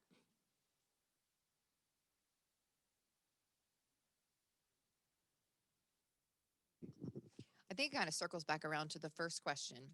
Do you want to sell the house? If you want top dollar for the house, these are the repairs that you really need to look into in order to get what you're looking for out of this transaction. Mhm. And again, like what Cole said, we can address it now or we can address it later. We Mhm. should get ahead of it. Mhm.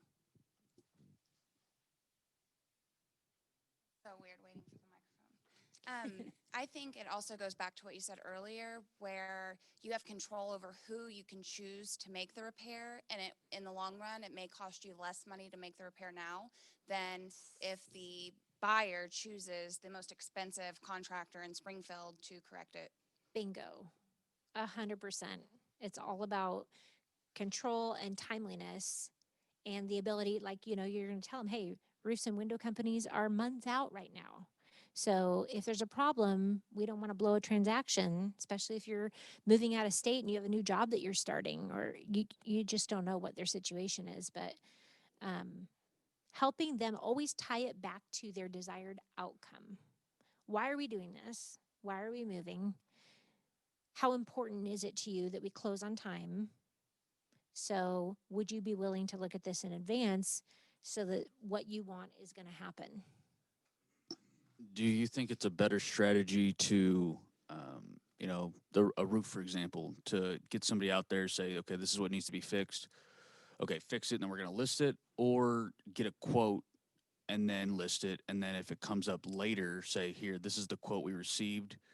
This is what we found was wrong with it. So we're being upfront with you. This is what we got. Because my listing, like that's kind of what happened, and they said, okay, we're going to use them. We're going to use the quote that you received to get that fixed. Would you recommend maybe nipping it in the butt before you list it, rather than waiting for the inspections to come back and things like that? I think it all depends on timing. So if if your seller needs to be on market, like if they have a timeline that they have to abide by and they can't wait for that repair to be done before listing, then at least having the bid there and saying seller is willing to make this repair with a reasonable offer up front is always good. If there's a potential for hail, like hail damage and hail claims, we've had so many transactions this year that have had hail damage and needed new roofs. So if you think an insurance adjuster is going to need to be involved, let's do that before we get the thing listed.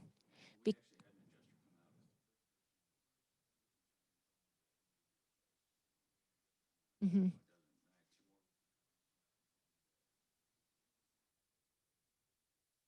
Right. So there is, okay, this was a good comment. I'm going to say it again because of the microphone.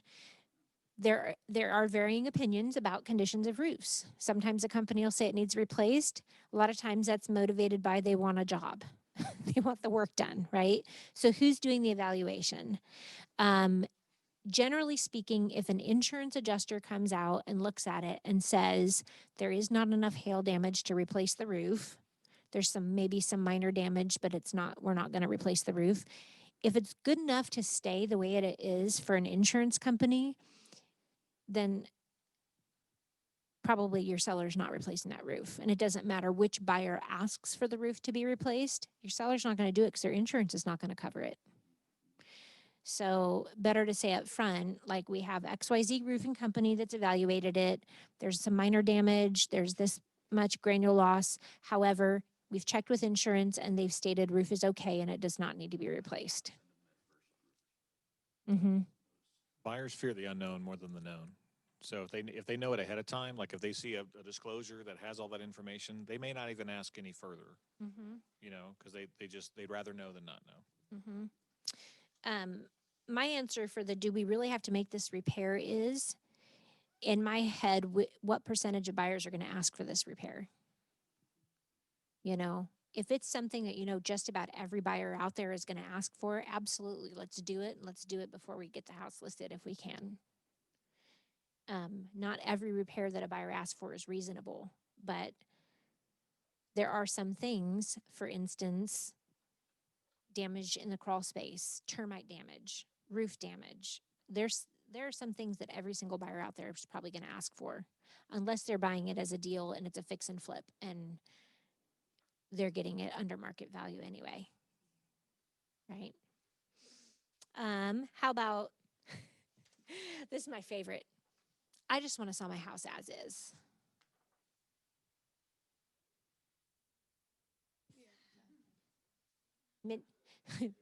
Yeah, yeah. Is that? So yeah, Mindy said, great, you get an as-is price. Yeah. Mm-hmm. Yep. Sometimes your sellers are not going to listen to you. What I have found in my experience is when I put seller wants to sell as is on the listing, a buyer immediately says, what is wrong with that house? What are they hiding? What is wrong that they don't want to fix? Other than as is, maybe what we recommend to the seller is, great, how about this? Let's get a pre-inspection done on the home, your choice of inspector, and provide that then to the agent up front and say, we've had the home inspected and here's the report, and the seller wants to sell without doing anything to the home. Blake? Yep. Mm-hmm.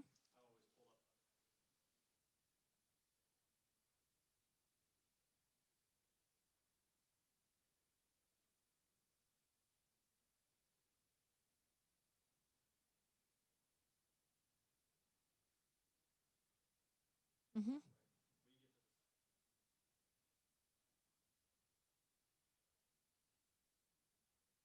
So Mm-hmm.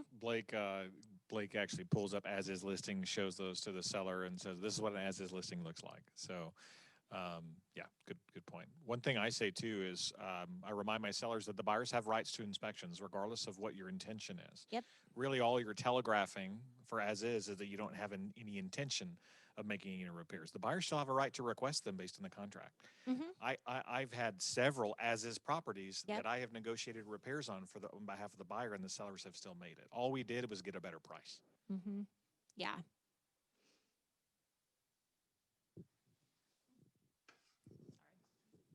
I just had one that said they wanted to sell it as is. They're old. They've inherited that house because their mother died, and it's a brother and a sister that are both in their 80s. So they don't want to make any repairs. Sure. And I basically said, I totally understand that you don't want to make any repairs. It's difficult for you. You don't live in the area. Let's put the house on the market as it is, but we're not going to say as is. We're going to let them do inspections and they can make requests. At that point, when they make those requests, if there are things that you don't want to do but you feel are valid, we can offer them something, some sort of money or make an arrangement, or we can drop the price of the property. Mm-hmm. But when we put as is on that listing, you're knocking out half the people or more than would ever come and look at this property. Mm-hmm. Yeah. Is that fair? Yes, that's very fair. And on top of that, we can come up with a list of providers who are willing to do repair work for us and get paid at closing. So when they say as is, dig deeper, ask them a few questions. Just ask the questions. Okay, tell me more about that. Why do you not want to make any repairs? Well, I'm out of money. Okay, I completely understand. You have no money to pull out of your pocket. We talked about how much equity you have in your house here. So let me ask you this. If I were to get you top dollar for your house and you were to walk away with $25,000 at the closing table, would you be okay with cutting a check to a repair company for $1,500 to get your $25,000? Absolutely. The answer is almost always yes. So dig deeper, find out what's their reason for not wanting to do the repairs. Or is it, I'm living in the house and I'm elderly and I can't be gone with my dog while they are doing the repairs. I mean, there's always going to be a solution and or a dollar solution, a dollar credit. So you can get creative. You can have checks cut to repair companies at closing, and the repairs can be done after the closing. It's not advisable, but it is possible. So your seller's going to get more money if they keep the buyer happy. I have one. If you want to look it up, this is a as-is story. 3239 North Dickerson. We are back on the market for a third time now. 3239 North Dickerson. This is my as-is seller. House is beautiful. Nope. Nope. He house is beautiful, and he was just totally inflexible. Yeah. We've got another contract coming on it. It keeps going under contract and then falling apart because he was being stubborn. He did not want to do crawl space repairs, and it has an older roof. So now he's finally listened to me. BuzzPest has done all of the necessary crawl space repairs, and we provided that in with the seller's disclosures. And he has an evaluation from Dale's Roofing stating that a new roof isn't needed. Yep. Yeah. Yeah, it's beautiful. It's beautiful. Yeah, and we're also offering a warranty now because of the roof situation. So it's an old roof. He doesn't want to replace it. It doesn't have hail damage, or his insurance company's not going to replace the thing. So we are offering a seller paid home warranty with the roof rider on it. Which is what, $45 for a roof leak $45 coverage extra rider for roof leak on top of coverage. the 505. Mhm. Right.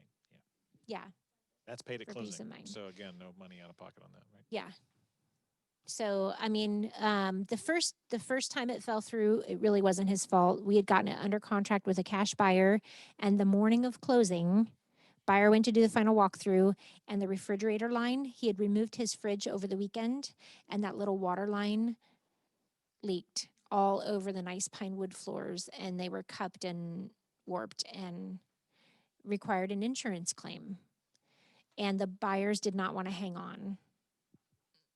So we lost those buyers, got all the insurance work done, got back under contract, and he said, "That's it, I'm selling as is." And then we came to a standstill over negotiations. And I told the agent that I was dealing with up front, he does not want to do repairs. But now he's finally listened. He's done some work to it, and I think this next contract we'll get to closing.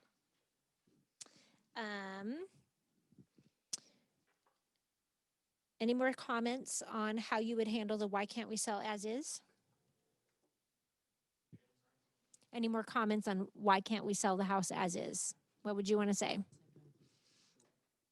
I've got some friends who like to do the flips. And so that's what they look for, is the as-is properties, because they're usually real nasty. Yeah. But they've been burned a couple of times because you get in there and you have to tear up all the flooring. You have to replace the sump. You have to replace everything. So it depends on what you're looking for, I guess. But when I see an as-is property, I'm like, this is going to be a total gut job.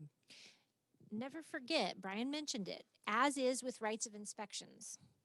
So if those inspections are bad, you can walk from the contract. It's not that you agree to buy the house as is without getting checked out. Always get it checked out, because you don't want that can of worms that you weren't expecting. And a buyer can find a way out of a contract 9 times out of 10. Yeah. They just can.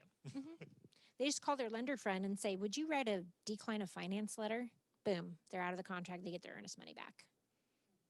It really wasn't that hard. Yeah. And especially the way our contracts are written now. Okay, marketing the property.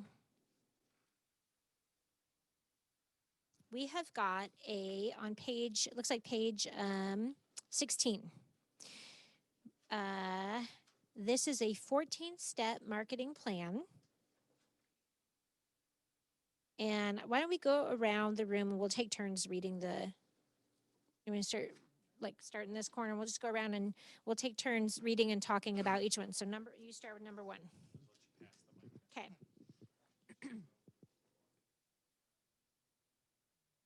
It's not like we haven't all been touching it, but. Oh, okay. Price the home competitively with the current market and price trends. Did you guys all have your marketing pricing properly class? The CMA class? Yeah. If you are not sure about the pricing of a listing and you've done your homework and you figured it out, bring it to one of us. Like, stop by one of our offices and just say, hey, would you take a look at this? This is the homework I've already done. Here's what I'm thinking. Am I off in this? We're all happy to help. Properly priced listings sell quick. When listings sell quick, our market center reputation goes up, right? We want KW to be known as the people who get the deals done. And your sellers get the most money, and that's a benefit to all of us. So if you have a pricing question, let us know. And even if you've sat down with one of us, try it with someone different. Everyone does a CMA a little different. So you get a lot of knowledge by just sitting down with a lot of different agents. Mm-hmm. Yep. Yeah. Number 2.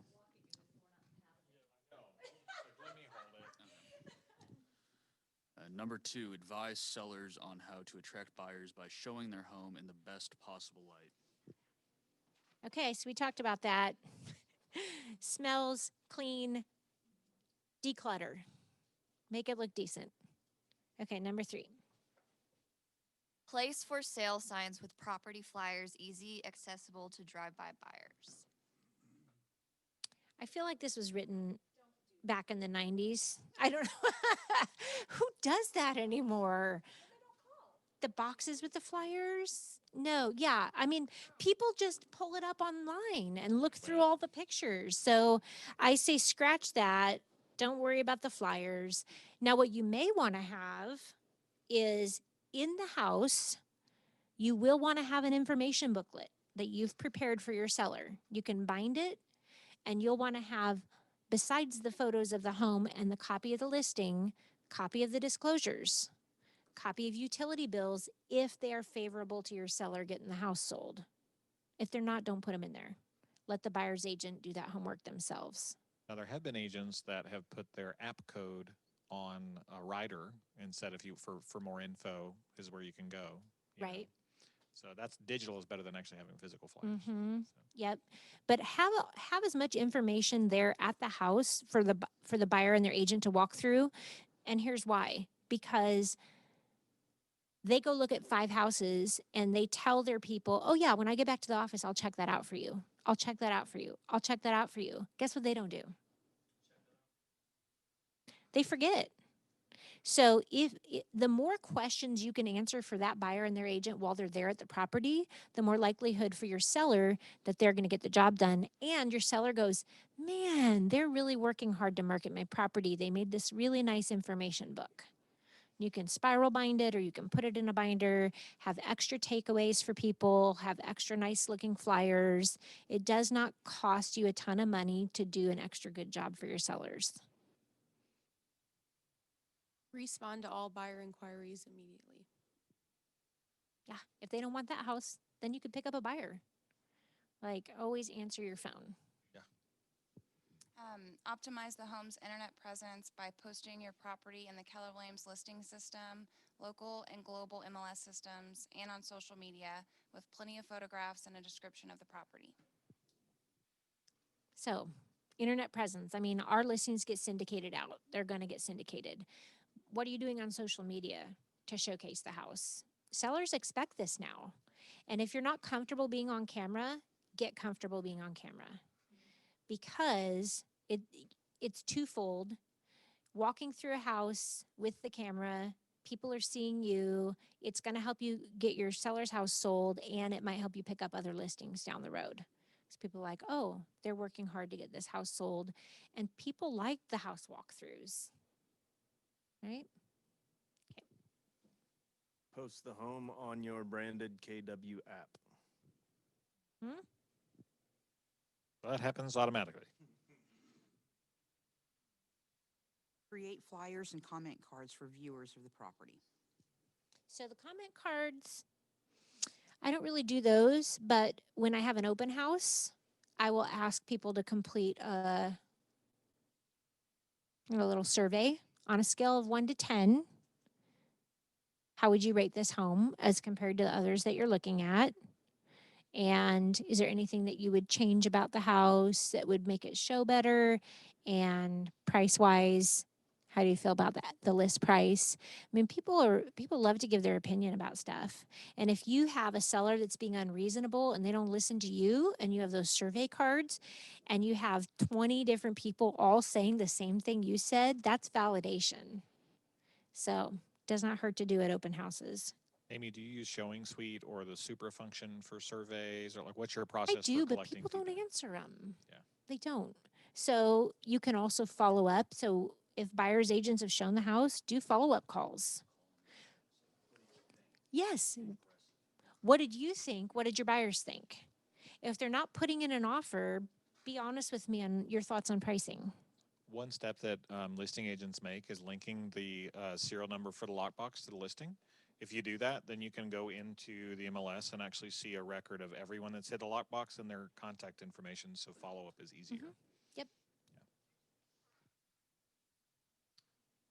Distribute just listed notices to neighbors, encouraging them to tell family and friends about the home. So you could go door knocking, and or there are ways that you can farm phone numbers and circle prospect around a listing and make those phone calls. I feel like maybe with COVID, people would probably appreciate a phone call over a door-to-door visit right now. Or a door hanger. Mm-hmm. Target your marketing to active real estate agents who specialize in selling homes in this neighborhood. Mm-hmm. So if it's a luxury home, we have like a handful of agents that regularly sell luxury property in this area, right? Pick up the phone and call them. Do you have a buyer for this? I don't know if you noticed it on MLS, but here are the special things about it. Paula Grant does this really well. Every time she lists a home in my neighborhood, she calls me. I love it. Which is great. And she's like, "Hey, I've got one coming up, so help me pick your neighbor. Do you want an open house?" You know, like she knows I live there, and that's an area that I target, so she lets me know. Nice. Include the home in your company and MLS tours, allowing other agents to see the home for themselves. I don't exactly do those very often. Mm-hmm. Right. Or the GSBOR page if it's something that you think they wouldn't see already, or there's something unique that you want to share. Right. Yeah, I would not spam the GSBOR page with new listings necessarily because they have access to the MLS data just like we do. But let's say you have a property that is 999 square feet, and you know that most people start the square footage out at 1,000 square feet on their search, right? So if there's something that makes it an outlier to where you think, oh no, people are not going to see this. It's a Battlefield house, but it's close enough to Springfield, and maybe only people are searching Springfield, but they would consider Battlefield because it's Springfield schools. Things like that, go ahead and put it on the page and say, hey, I know you all got access to the MLS, but here's why I'm posting it here. Create an open house schedule and market and host the open house to promote the property to prospective buyers. Uh-huh. With open houses, how soon should you start to like spread the word? You know, like if you're going to have an open house this weekend, should you have started marketing that like the beginning of the week by Wednesday, or is there like a... I think every agent approaches this differently. For me, it's on Wednesday. I try to have those extra signs in the yard by Wednesday, and that's twofold. I try to make my listings go active on a Wednesday or a Thursday with an open house scheduled that following Sunday. And that lights a fire under the backside of the buyer's agents who are showing it to their clients on Thursday and Friday because they don't want the weekend to happen and somebody else to come by the house that weekend for the open house. So list it towards the middle to end of the week. Always schedule the open house. If you can't work the open house, there's plenty of people that will want to work the open house for you. But generally, that's going to get a house sold quick in today's market. Do you guys have a different opinion on that? I mean, I totally agree. You also have to give it time to syndicate to those other public sites. So if you do an open house, just make sure you're also marking it in Zillow now, because it doesn't automatically syndicate every time. Not anymore. Not anymore. About 4 months ago, it stopped. So you actually have to go in and flag it on Zillow now, too. Zillow is not our friend, people. No. You have to have an account. Mm-hmm. No. it's- No. Not Well, yet. For an open house. I don't know that this has happened in Missouri yet, but I'm reading it in Facebook groups from realtors in other states. In a lot of states, Zillow is now a broker. And they are on their MLS. Is that in Missouri too, Blake? Another agent posted that it was in our Springfield board MLS, and when you look at broker, it was Zillow, Inc. So I haven't looked into it, so I don't know, but like, yeah, it could have happened like today. Okay, so That's their goal. here's what's going to happen with that. They are going to stop promoting our listings, and they're going to be promoting theirs. And they're also not going to, like, it used to like record your sale data and say like Amy sold 50 houses. Well, now it's going to say Amy sold 3 houses. Like they're wiping agents' data. Anybody who is not giving them money, they are not supporting and acting as a fiduciary. Their goal is to eliminate the agent. So we have to be better than that, and we have to prove to our clients why Zillow is not the end all be all of real estate. There's plenty of things that can't be automated. Andrew says Zillow just joined our MLS. Yep. Yep. Today I just had a buyer's consultation. I asked them how they were finding their homes, how they've been looking at them at Realtor.com and Zillow. What I said is basically, I said, Zillow's powerful. I said, but we have an app that's just as powerful and that you can. We have an app that's just as powerful that you can use that I can communicate with you through. And I said, and I just want you to know what Zillow's really doing is just collecting your data to sell to people. And they're like, we had no idea. Oh yeah. And so then you just put Zillow in the category with all these other big tech companies that are under huge scrutiny right now for just basically being data mining. So I don't know. It was great for them to hear that and turn them off of Zillow immediately. I mean, and when you have a seller say, well, Zillow says my house is worth XYZ. Great. When did Zillow come visit your house? Great. When did they come over and take a look at it? When did they sit down and have a conversation with you about it? Yeah, for Missouri specifically is what, just a recap, is a non-disclosure. So they don't see sold data. So I always remind. Except for now that they're part of the MLS, they have access to all the sold data. Shoot. I really don't like that. Okay, yeah. So it's education. It's going to be a game changer. It's a national thing, and it's happening all over. Their goal is to eliminate us. So you would think. So our goal as individual agents is to provide so much value to our sellers and our buyers that they wouldn't dream of doing a transaction without us. Even if Zillow ends up getting a big monopoly on things. Okay, let's talk about used car sales for a minute. Do you know you can go on eBay Motors and order a car, and you can buy a car, and you can go on, there's car vending machines, Carvana, right? And they'll send the car to you. Personally, I would never buy a car that way. I want to sit in that car. I want to get my hands on that car. Even if I drove this brand of, it's the exact same brand and it's the exact same color scheme, I want to sit in that car before I drive it, right? There are people that are going to feel that way about houses. Not everybody is going to want to do business with a machine and electronics. So what are you doing to add value to that relationship? Are you staying in touch with these people? Are you a contributor to things that are important to them?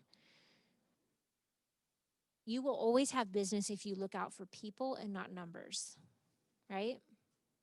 And Zillow, yes, customer.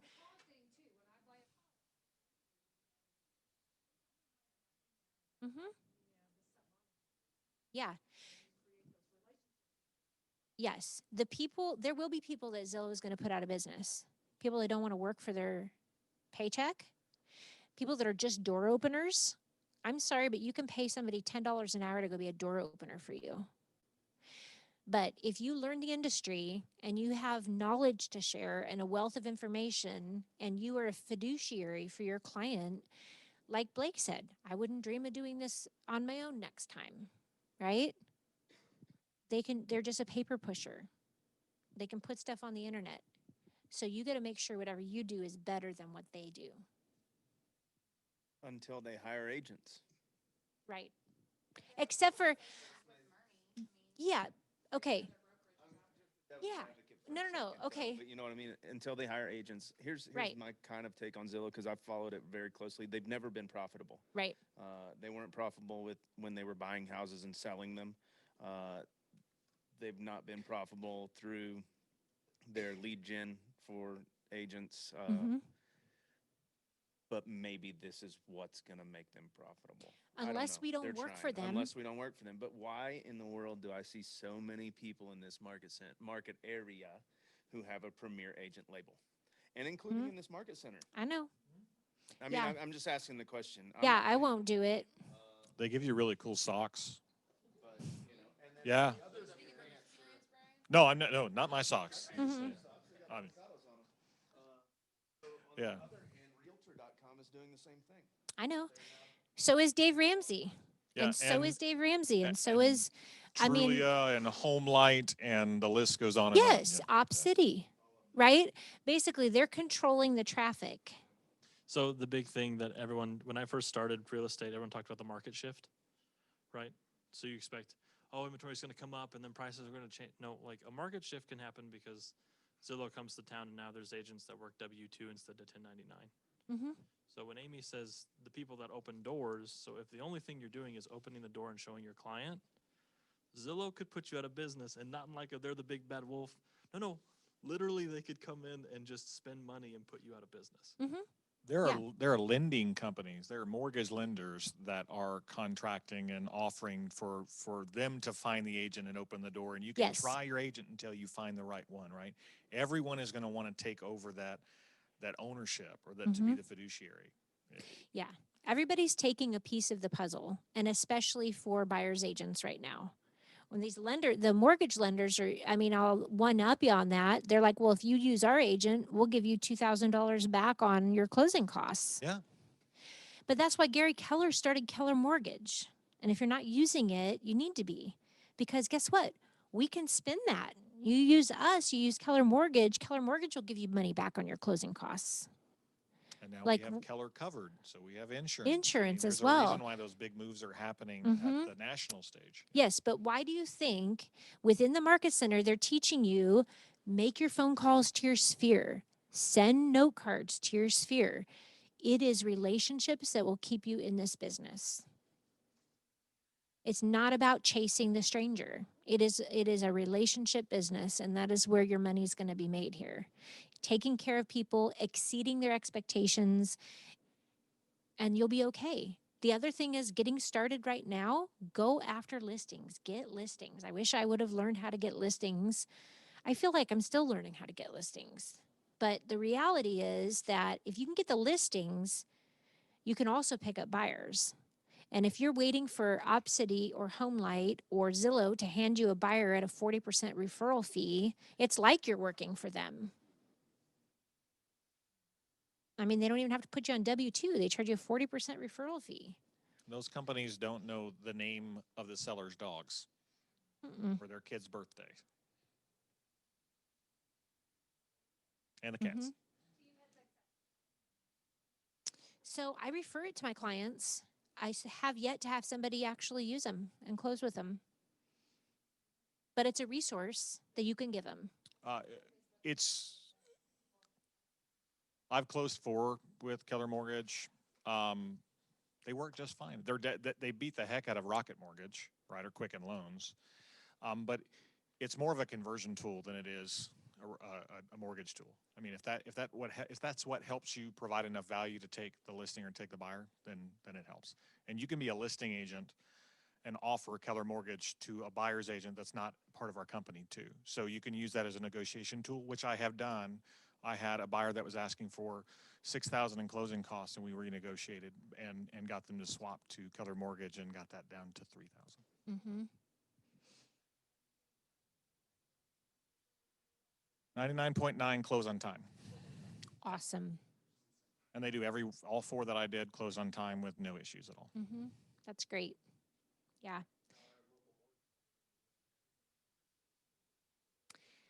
I always give 3 Options. numbers. Always give 3 numbers. Mm-hmm. Our next one. Next. Target active buyers and investors in your database who are looking for homes in this price range and area. Mm-hmm. Every time you talk to somebody, you should be asking the question, do you invest in real estate? Do you want me to add you to my buyers list? And what kind of properties would you be most interested in acquiring if one came available? They don't have to be looking to buy or sell right now, but they may tell you, oh yeah, if you find a good 20-unit apartment complex up to $2 million, let me know. What do you think you could start looking for? I mean, it doesn't hurt to ask. Start coming up with an investor buyer list. And then you keep them in your command, you tag them, investor, investor, investor, investor. Then when you see a good new hot investment property that comes on the market, you can send an email to all those investors, hey, this just came on the market, just listed. It's a hot investment property. Let me know if you want to see it. And whether they call you back or not, if you keep sending them leads, who do you think when they're ready to buy an investment property, they're going to call?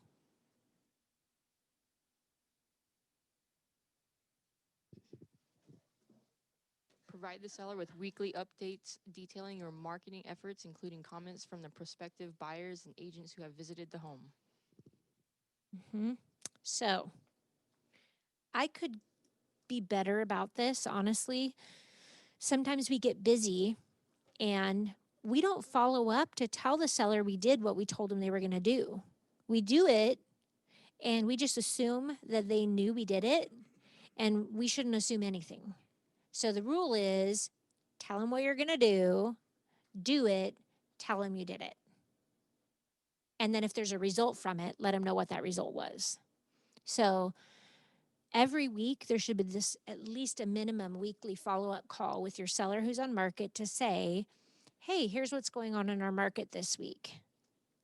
If there was no activity on their home and there's no showings, we didn't have any showings, so let's talk about this. Here are the things I've done to market your home. If we're still not getting showings in a hot market like this, we're not priced properly.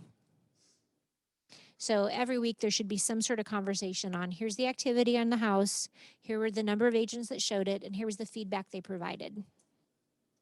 And you'll know real quick when you're taking a listing with a seller, kind of disc profile them in your head, right? If they're a D, they're going to want all the information, and they're going to want it the second the listing got shown. So if they know they had a showing, within 30 minutes, they're going to be asking you, how did it go? So maybe set that expectation with them. Look, I follow up at the end of the day. We don't get immediate feedback unless somebody's calling me from the house saying I'm sending you an offer. They have a lot of houses they're showing their client. I do all my follow-up at the end of the day. They're not going to answer my questions with their client in the car.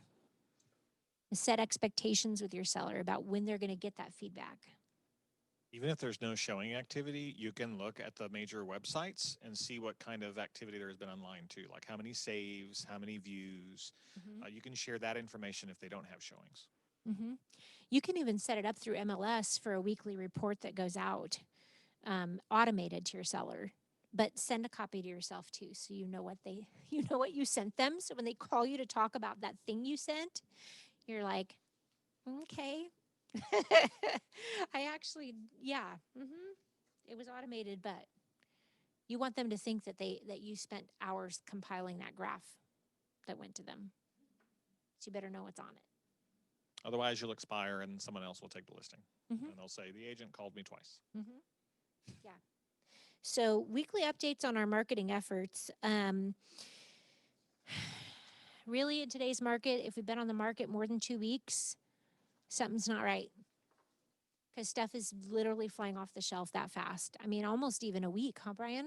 Yeah, our average, the past 2 months, based on broker metrics, with homes that don't have price changes, our average days on market is 12 days. If they have 1 or more price changes, it jumps up to 50. 50 days. Yeah. So if you, the average, overall average, yeah. But if you're priced right, that's telling you you should be sold within the first 12 days, based on our current market.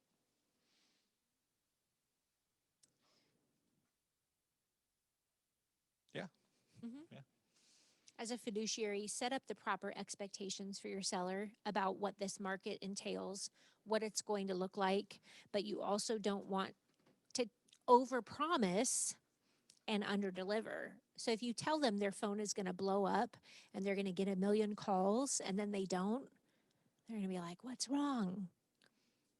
If you are dealing with a seller, you know, you've run the comps, you came to them with a price, you're like, this is what's going to get your house sold. And they're like, no, I want to price it, you know, 10, 15, even 20 higher than that.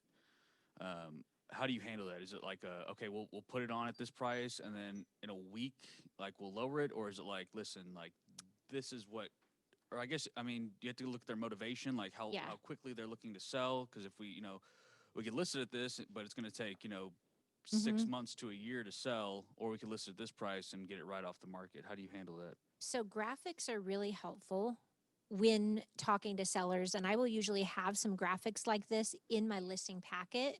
There's one that's like history of overpriced listing over time, and it shows like homes that sell within a certain number of days get X% to value to list price. Homes that take this long now get X%. Homes that had a reduction now get this percent. So the graphic helps them to see the value of pricing it properly. And you could even go so far as to say in today's market, and they say, well, what if I price it too low? You can say, don't worry about that. The market will correct itself. Maybe we say we're not going to accept any offers until the house has been on the market 48 hours. Seller will review all offers in 48 hours.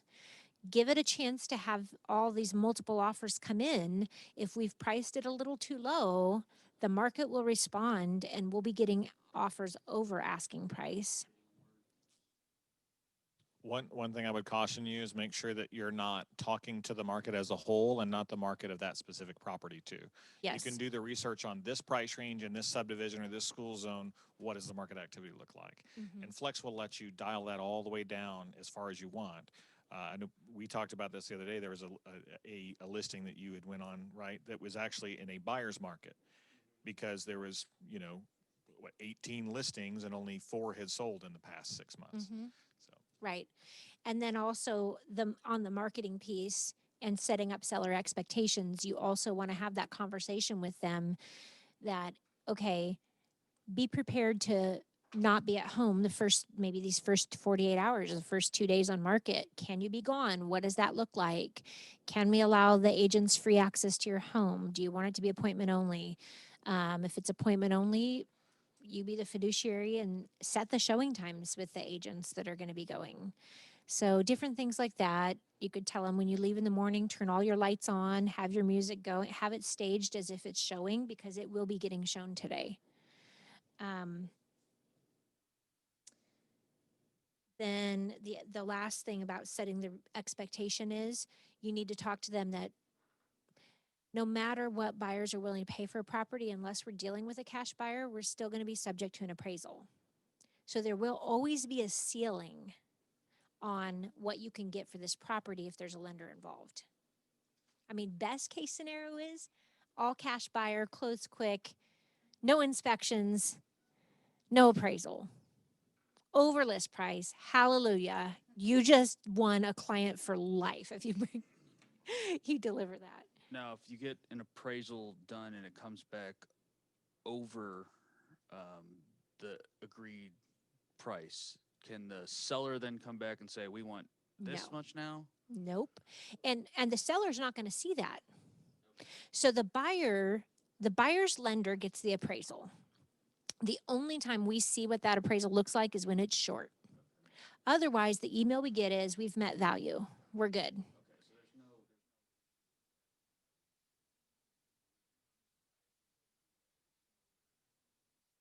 Seller's not going to know it. And unless the buyer chooses to disclose it to the buyer's agent, they don't have to disclose it to the buyer's agent either. Yeah. Yeah, that happened to me on a flip house. My appraisal came in significantly higher than what I sold it to the person for. I was like, oh. It happens. Good to know. You could. And every appraiser has a different opinion of value. It's the same thing when we do CMAs on a property. We're going to vary from this person, right? So every appraisal doesn't come in the same. And if you get an appraisal prior to listing the property, you need to inform your seller, this is a good jumping off point. However, the buyer's lender is going to order their own appraisal. They will not take an appraisal provided to them by the seller. We're not supposed to. We are not supposed to.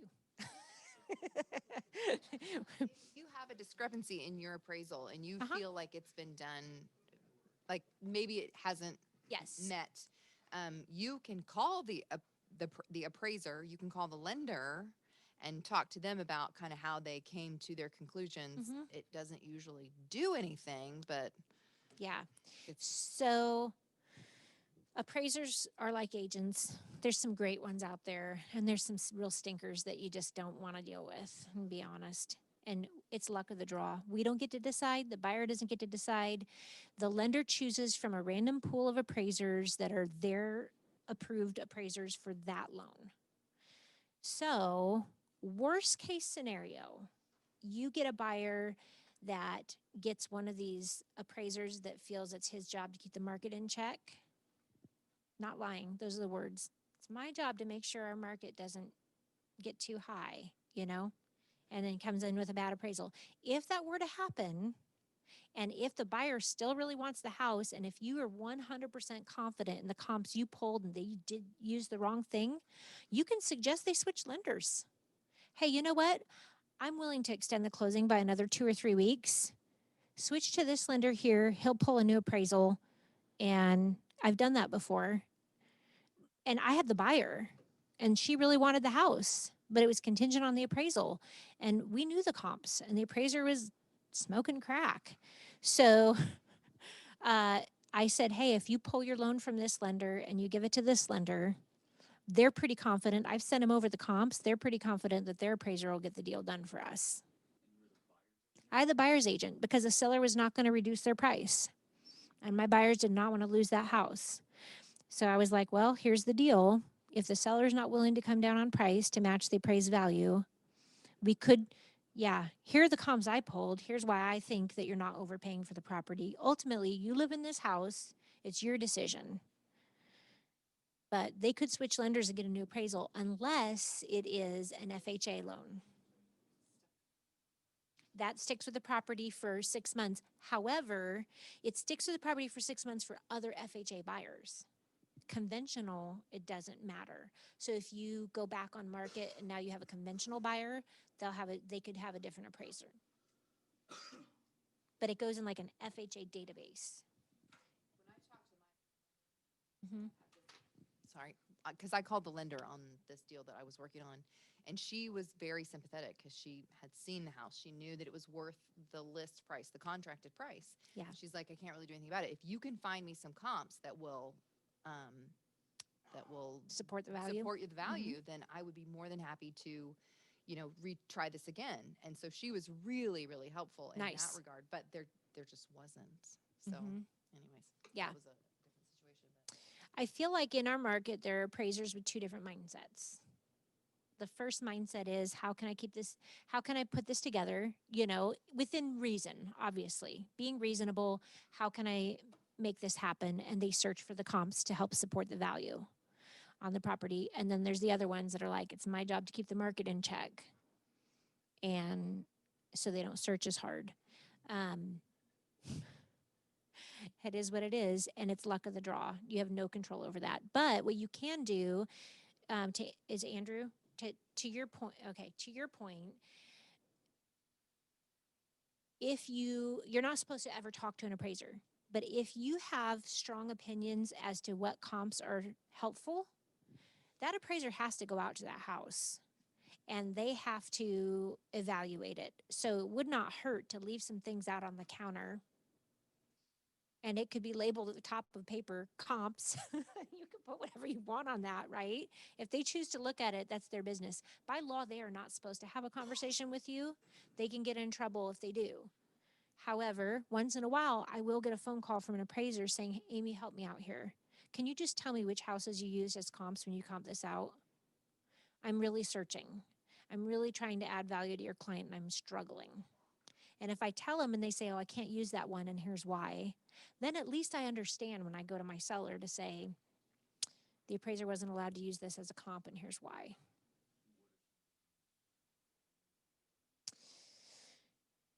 Size difference. They're only allowed to use within a certain parameter of the square footage, or a big difference in beds and baths, or you're looking at a ranch style home versus a 2-story house. Or 2-story versus split level. Or if it's outside of a certain radius. So when you're running comps for your seller, try to go apples to apples as much as possible within a certain radius. And if you're in like a small rural area, or you're outside of town, or you're in a kind of a funky neighborhood, try to only pull comps from similar type neighborhoods as that. So, I mean, you can have a 6,000 square foot house in, I don't know, out in Rogersville on acreage with horses, or you can have it in a tiny little subdivision with houses next door. When you're looking at numbers wise comps on a house, that might be the same, but there's going to be huge variances for neighborhood versus acreage. So just do the very best you can prepping your seller for what that looks like. And I always just tell them, hey, when the appraisal comes back, here's 3 things that can happen. We can be good to go. The appraisal's great. Everybody moves to closing. If it comes up short, either we can come down and match the price, the buyer can come up with the difference, or there can be a meeting of the minds in the middle, or we go back on market. But don't stress about it, because nothing we do can change it. Other than when you know the appraiser is coming, make sure your house is clean. Make sure it smells good. Make sure the clutter's put away. Make it show the best it can show when the appraiser is coming out to do the appraisal. I've had sellers put out repairs that were done too out on the counter. They'll put like, oh, here's our invoice for the new roof we just put on. Here's the invoice for the HVAC and the granite. Yep.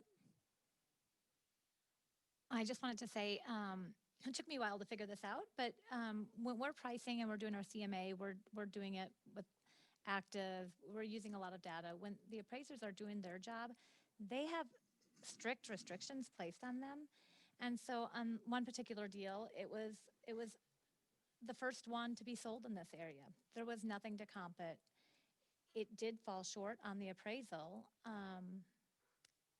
but there was nothing they could do about it because they can't predict where the market is going. They can only look at the past data where we can kind of look at where it's going and what buyers are willing to pay. And so, I was really frustrated.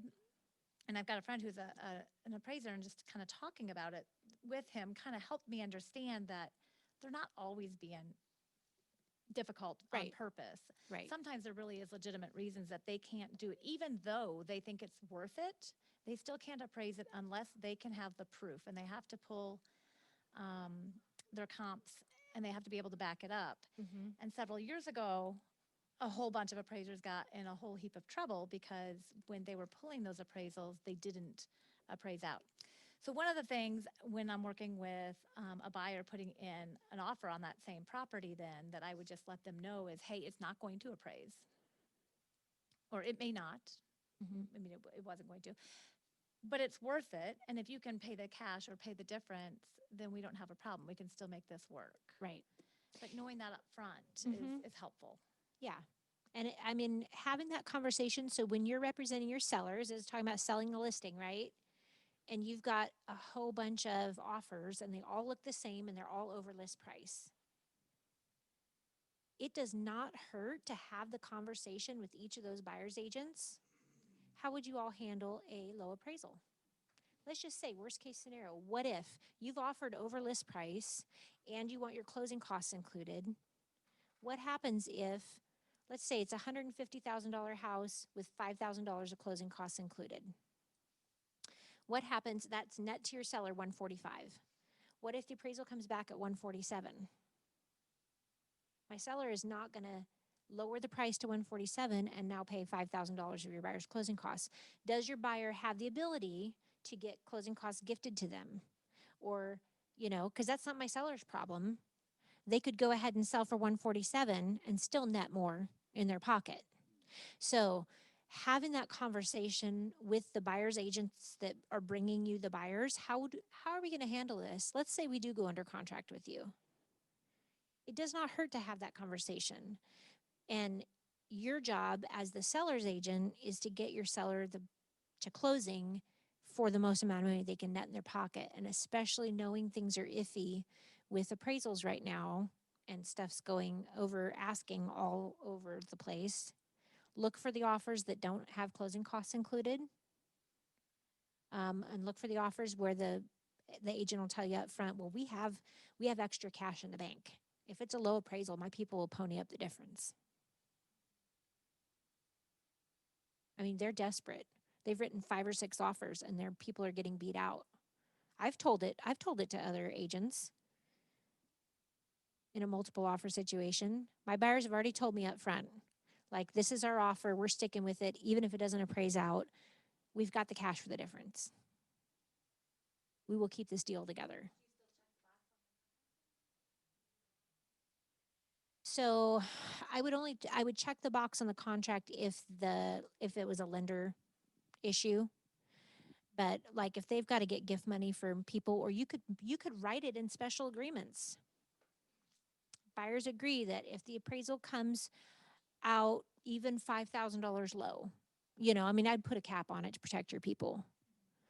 But you can write anything in special agreements if your people were really desperate. So, that's the thing, is when you represent the seller, and we're talking about selling your listing, you don't just want a contract. You want a closing. You want a paycheck. So have as many of these difficult conversations up front, and then you're not surprised later. I set the expectation up front with the sellers that my job is to get you the best offer, and that's not always the best price. Mm-hmm. We're going to look at everything: terms, financing type, buyer's qualification, who they're qualified with, what agent's on the other side of the deal, everything, Exactly. right? It's not always the Just highest bring me price. the offer. Mm-hmm. Yeah. Do they have a reputation for getting the deals done? Can they get us to closing? And when this is your first rodeo, like, call and ask. You don't have to do this by yourself. If you have any questions in your head, you've got somebody talking a big game, but it does not hurt to call an established agent that you trust to say, what do you know about so-and-so? Do they get deals to closing, or do they blow crap up? Yeah. And we keep that not on social media that can be screenshotted. That's a phone call. Yeah. That is a private conversation. Absolutely. But, okay, so questions on marketing your listing. What do you guys think is the most important piece to marketing right now? Price. Mm-hmm. Yeah. Then what after price? Mm-hmm. Social media presence. Okay. Mm-hmm. Yeah. Good photographers are $150, $125. So worth it. Get professional listing pictures for your clients. It's worth its weight in gold. And then your listings stand out online as well. But establish a good relationship with a photographer you like.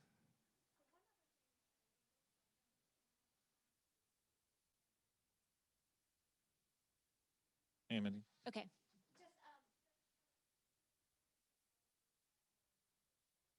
Yes. Because when I'm looking for my buyer and I'm seeing all sorts of restrictions on when it can and cannot be shown, and you're working with them for a short amount of time, and they know houses are going quickly, they're not going to wait until Wednesday to see that one other house that they had on their list. Exactly. Yeah.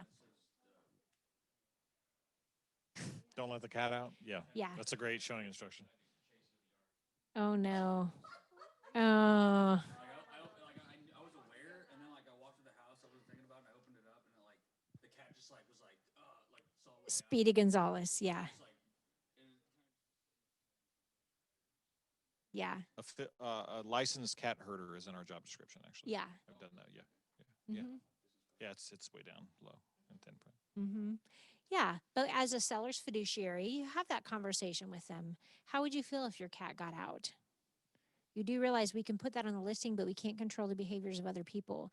Is there a family member that would enjoy having your cat as a house guest for a couple days while we get you under contract?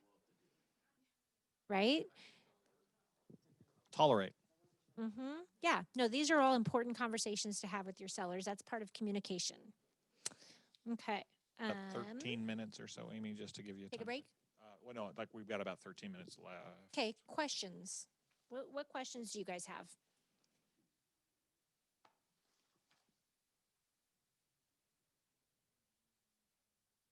So Blake asks, what's the most important thing when you're selling a listing? That's it. What's the most important thing?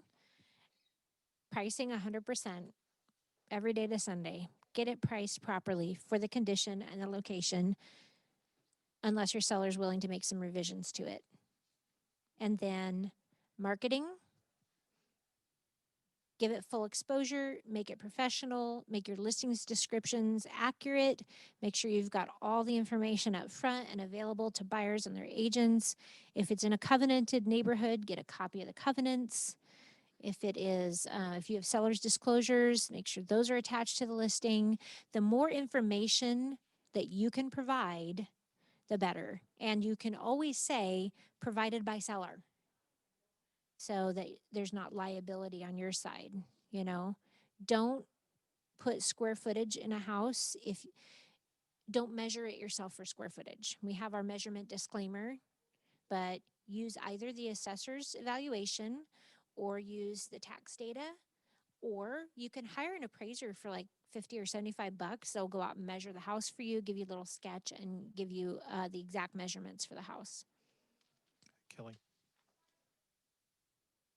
So when all the information is conflicting, say that the assessor says one thing, you go to 3 different sources, they're all different. Is that whenever you pay an appraiser to come in and measure it to get the accurate square footage, or what would you do in that situation? Yeah, so sometimes they'll have an old appraisal when they bought the house, and that appraisal should have the appraiser sketch in it. So try to find that. If the assessor's site says the square footage is more, you can go with the assessor's site, but I always add a disclaimer. Buyer to do own due diligence with regards to square footage. Assessor's site does not match recent appraisal. The measurements disclaimer is something that's required for compliance anyway, so you might as well have it ahead of time and upload it to the listing so that you're completely covered, and so is the seller if there's a discrepancy.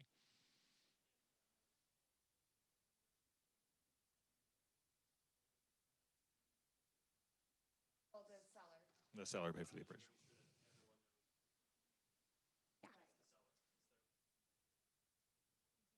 Yeah. Here's one thing we didn't talk about that's super, super important: the communication side with your seller. So you cannot over communicate. They'll tell you if you're getting a hold of them too much. But I've made the mistake in the past of not communicating enough with the seller, especially when the market sits on the market for a while. And then when you do call, you're calling for a listing reduction, and then they're frustrated. So as long as you're having weekly conversations with them about here's the market, here's what's going on, we may want to, if it doesn't sell in another week, we're going to talk about a reduction. Like prep them for stuff. Let them know that you are paying attention to their listing. If you only ever give them bad news when you call them, what happens after you sell the listing and you call them again? They don't answer. Yeah. And then the DISC personality profile, kind of DISC your seller. So communicate with them in the way they want to be communicated with. If you're high D, be quick, be to the point. Don't call and chat about the weather. In your professional opinion, if you got a listing, how long do you let it sit on the market with no offers before you have that conversation with your sellers? Hey, I don't think, or showings, offers, what have you, what's your number in your timeline before you're like, okay, this probably needs to come down in price? If it's had 10 to 15 showings and we don't have offers, we're priced wrong, or there's something wrong that needs to be addressed. And in today's market, I mean, gosh, if it's on the market over a week, we might be priced wrong depending on the house and the location and the comps we pulled. So anything that's outside of, like for instance, the Nixa property, right? I've done searches. There's nothing available on the market. If a listing comes on the market in Nixa between 110 and 160 and it doesn't go under contract the first 2 days on the market, what's wrong with it? Because there's nothing to choose from. So communicate, communicate, communicate. Social media, that's a huge place to sell your listings. Get on there, talk about them. Get permission from other realtors if you're going to market their listings. And you can, don't hold back from marketing on social media, even if you don't have a listing yet, because that's how you could get other sellers, right? Just find an agent who's like, hey, yeah, come, feel free, shoot a video at my listing. There's plenty of agents that are happy to share their listings. Questions? Match the style with your seller. I don't think I touched on that. In person or on the phone, match their communication style. So there will be some sellers where they like to talk, they're a little old lady and you're their new best friend. And you have to budget 30 minutes out of your time because you know when you call, they're going to expect to have a conversation. And then when you call, you can say, oh my goodness, Glenda, it is so nice to talk to you. Let's visit for a few minutes, and I just want to let you know that I have an appointment at 12:30. So I'm going to have to be wrapping the call up by then, but how are you? Oh, and before we get too deep into the conversation, there's a couple things I need to address with you. Let's talk about those first. Then when we have the extra time, then you let her go on about the cats and the grandkids. You know, set aside time. If relationship is important to them, they want to talk, do it. Take care of people the way they want to be taken care of, not what's your style. If they want a group text between husband and wife and that's it, do a group text between husband and wife and then text them frequently. Also, if you are a fiduciary in an estate sale situation where you are dealing with multiple family members and or a divorce situation where you're dealing with opposing parties and you are fiduciary representing them, set up group emails, set up group texts, group communication, keep it short, sweet, simple, professional, and do not one-off and engage with one of the buyer or seller, with one of the sellers over and above the other ones. Equal communication to all parties. Keep it very neutral, keep it very professional. They will appreciate that. And you don't want anybody to come back and say, well, you talked to her more, or you talked to him more, or I never knew what was going on with the transaction. You only dealt with this person. If they're both signers, they're both sellers. That's huge. Mm-hmm. What other questions do you guys have for Amy? Any big takeaways that you guys have from today?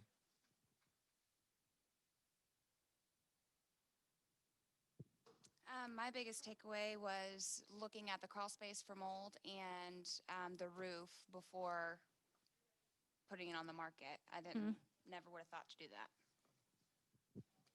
What else? I like all the scripts you told us, definitely how to deal with like why you should use a realtor, not sell yourself. I like learning like what you say and stuff. What else? I really liked just the different conversations you want to have with your seller to set expectations and you know, start the listing off in the right place, and what, you know, different things you can do to make it more attractive to buyers. Andrew?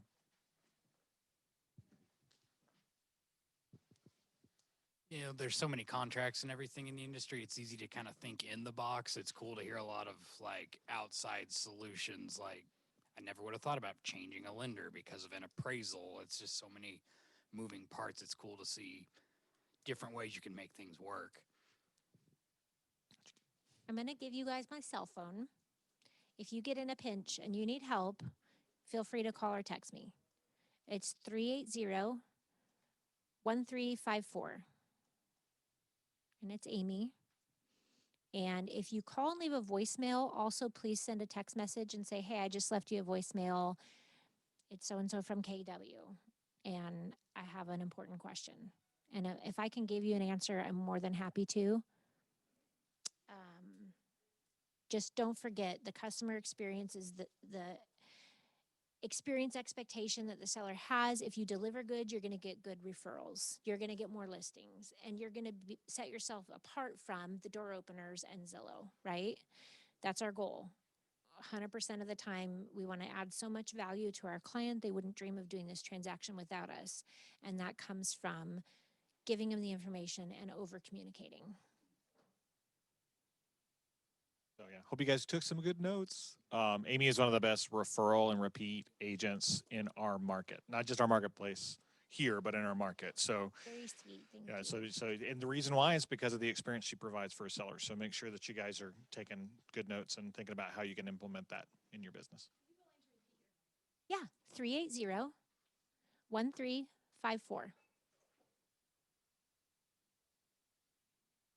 All righty. Thank you, guys. I hope I didn't bore you. Thanks.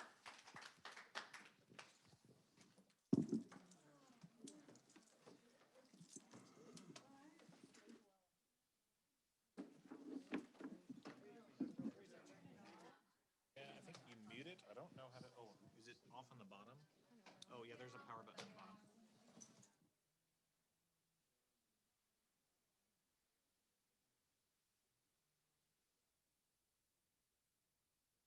I think that was great.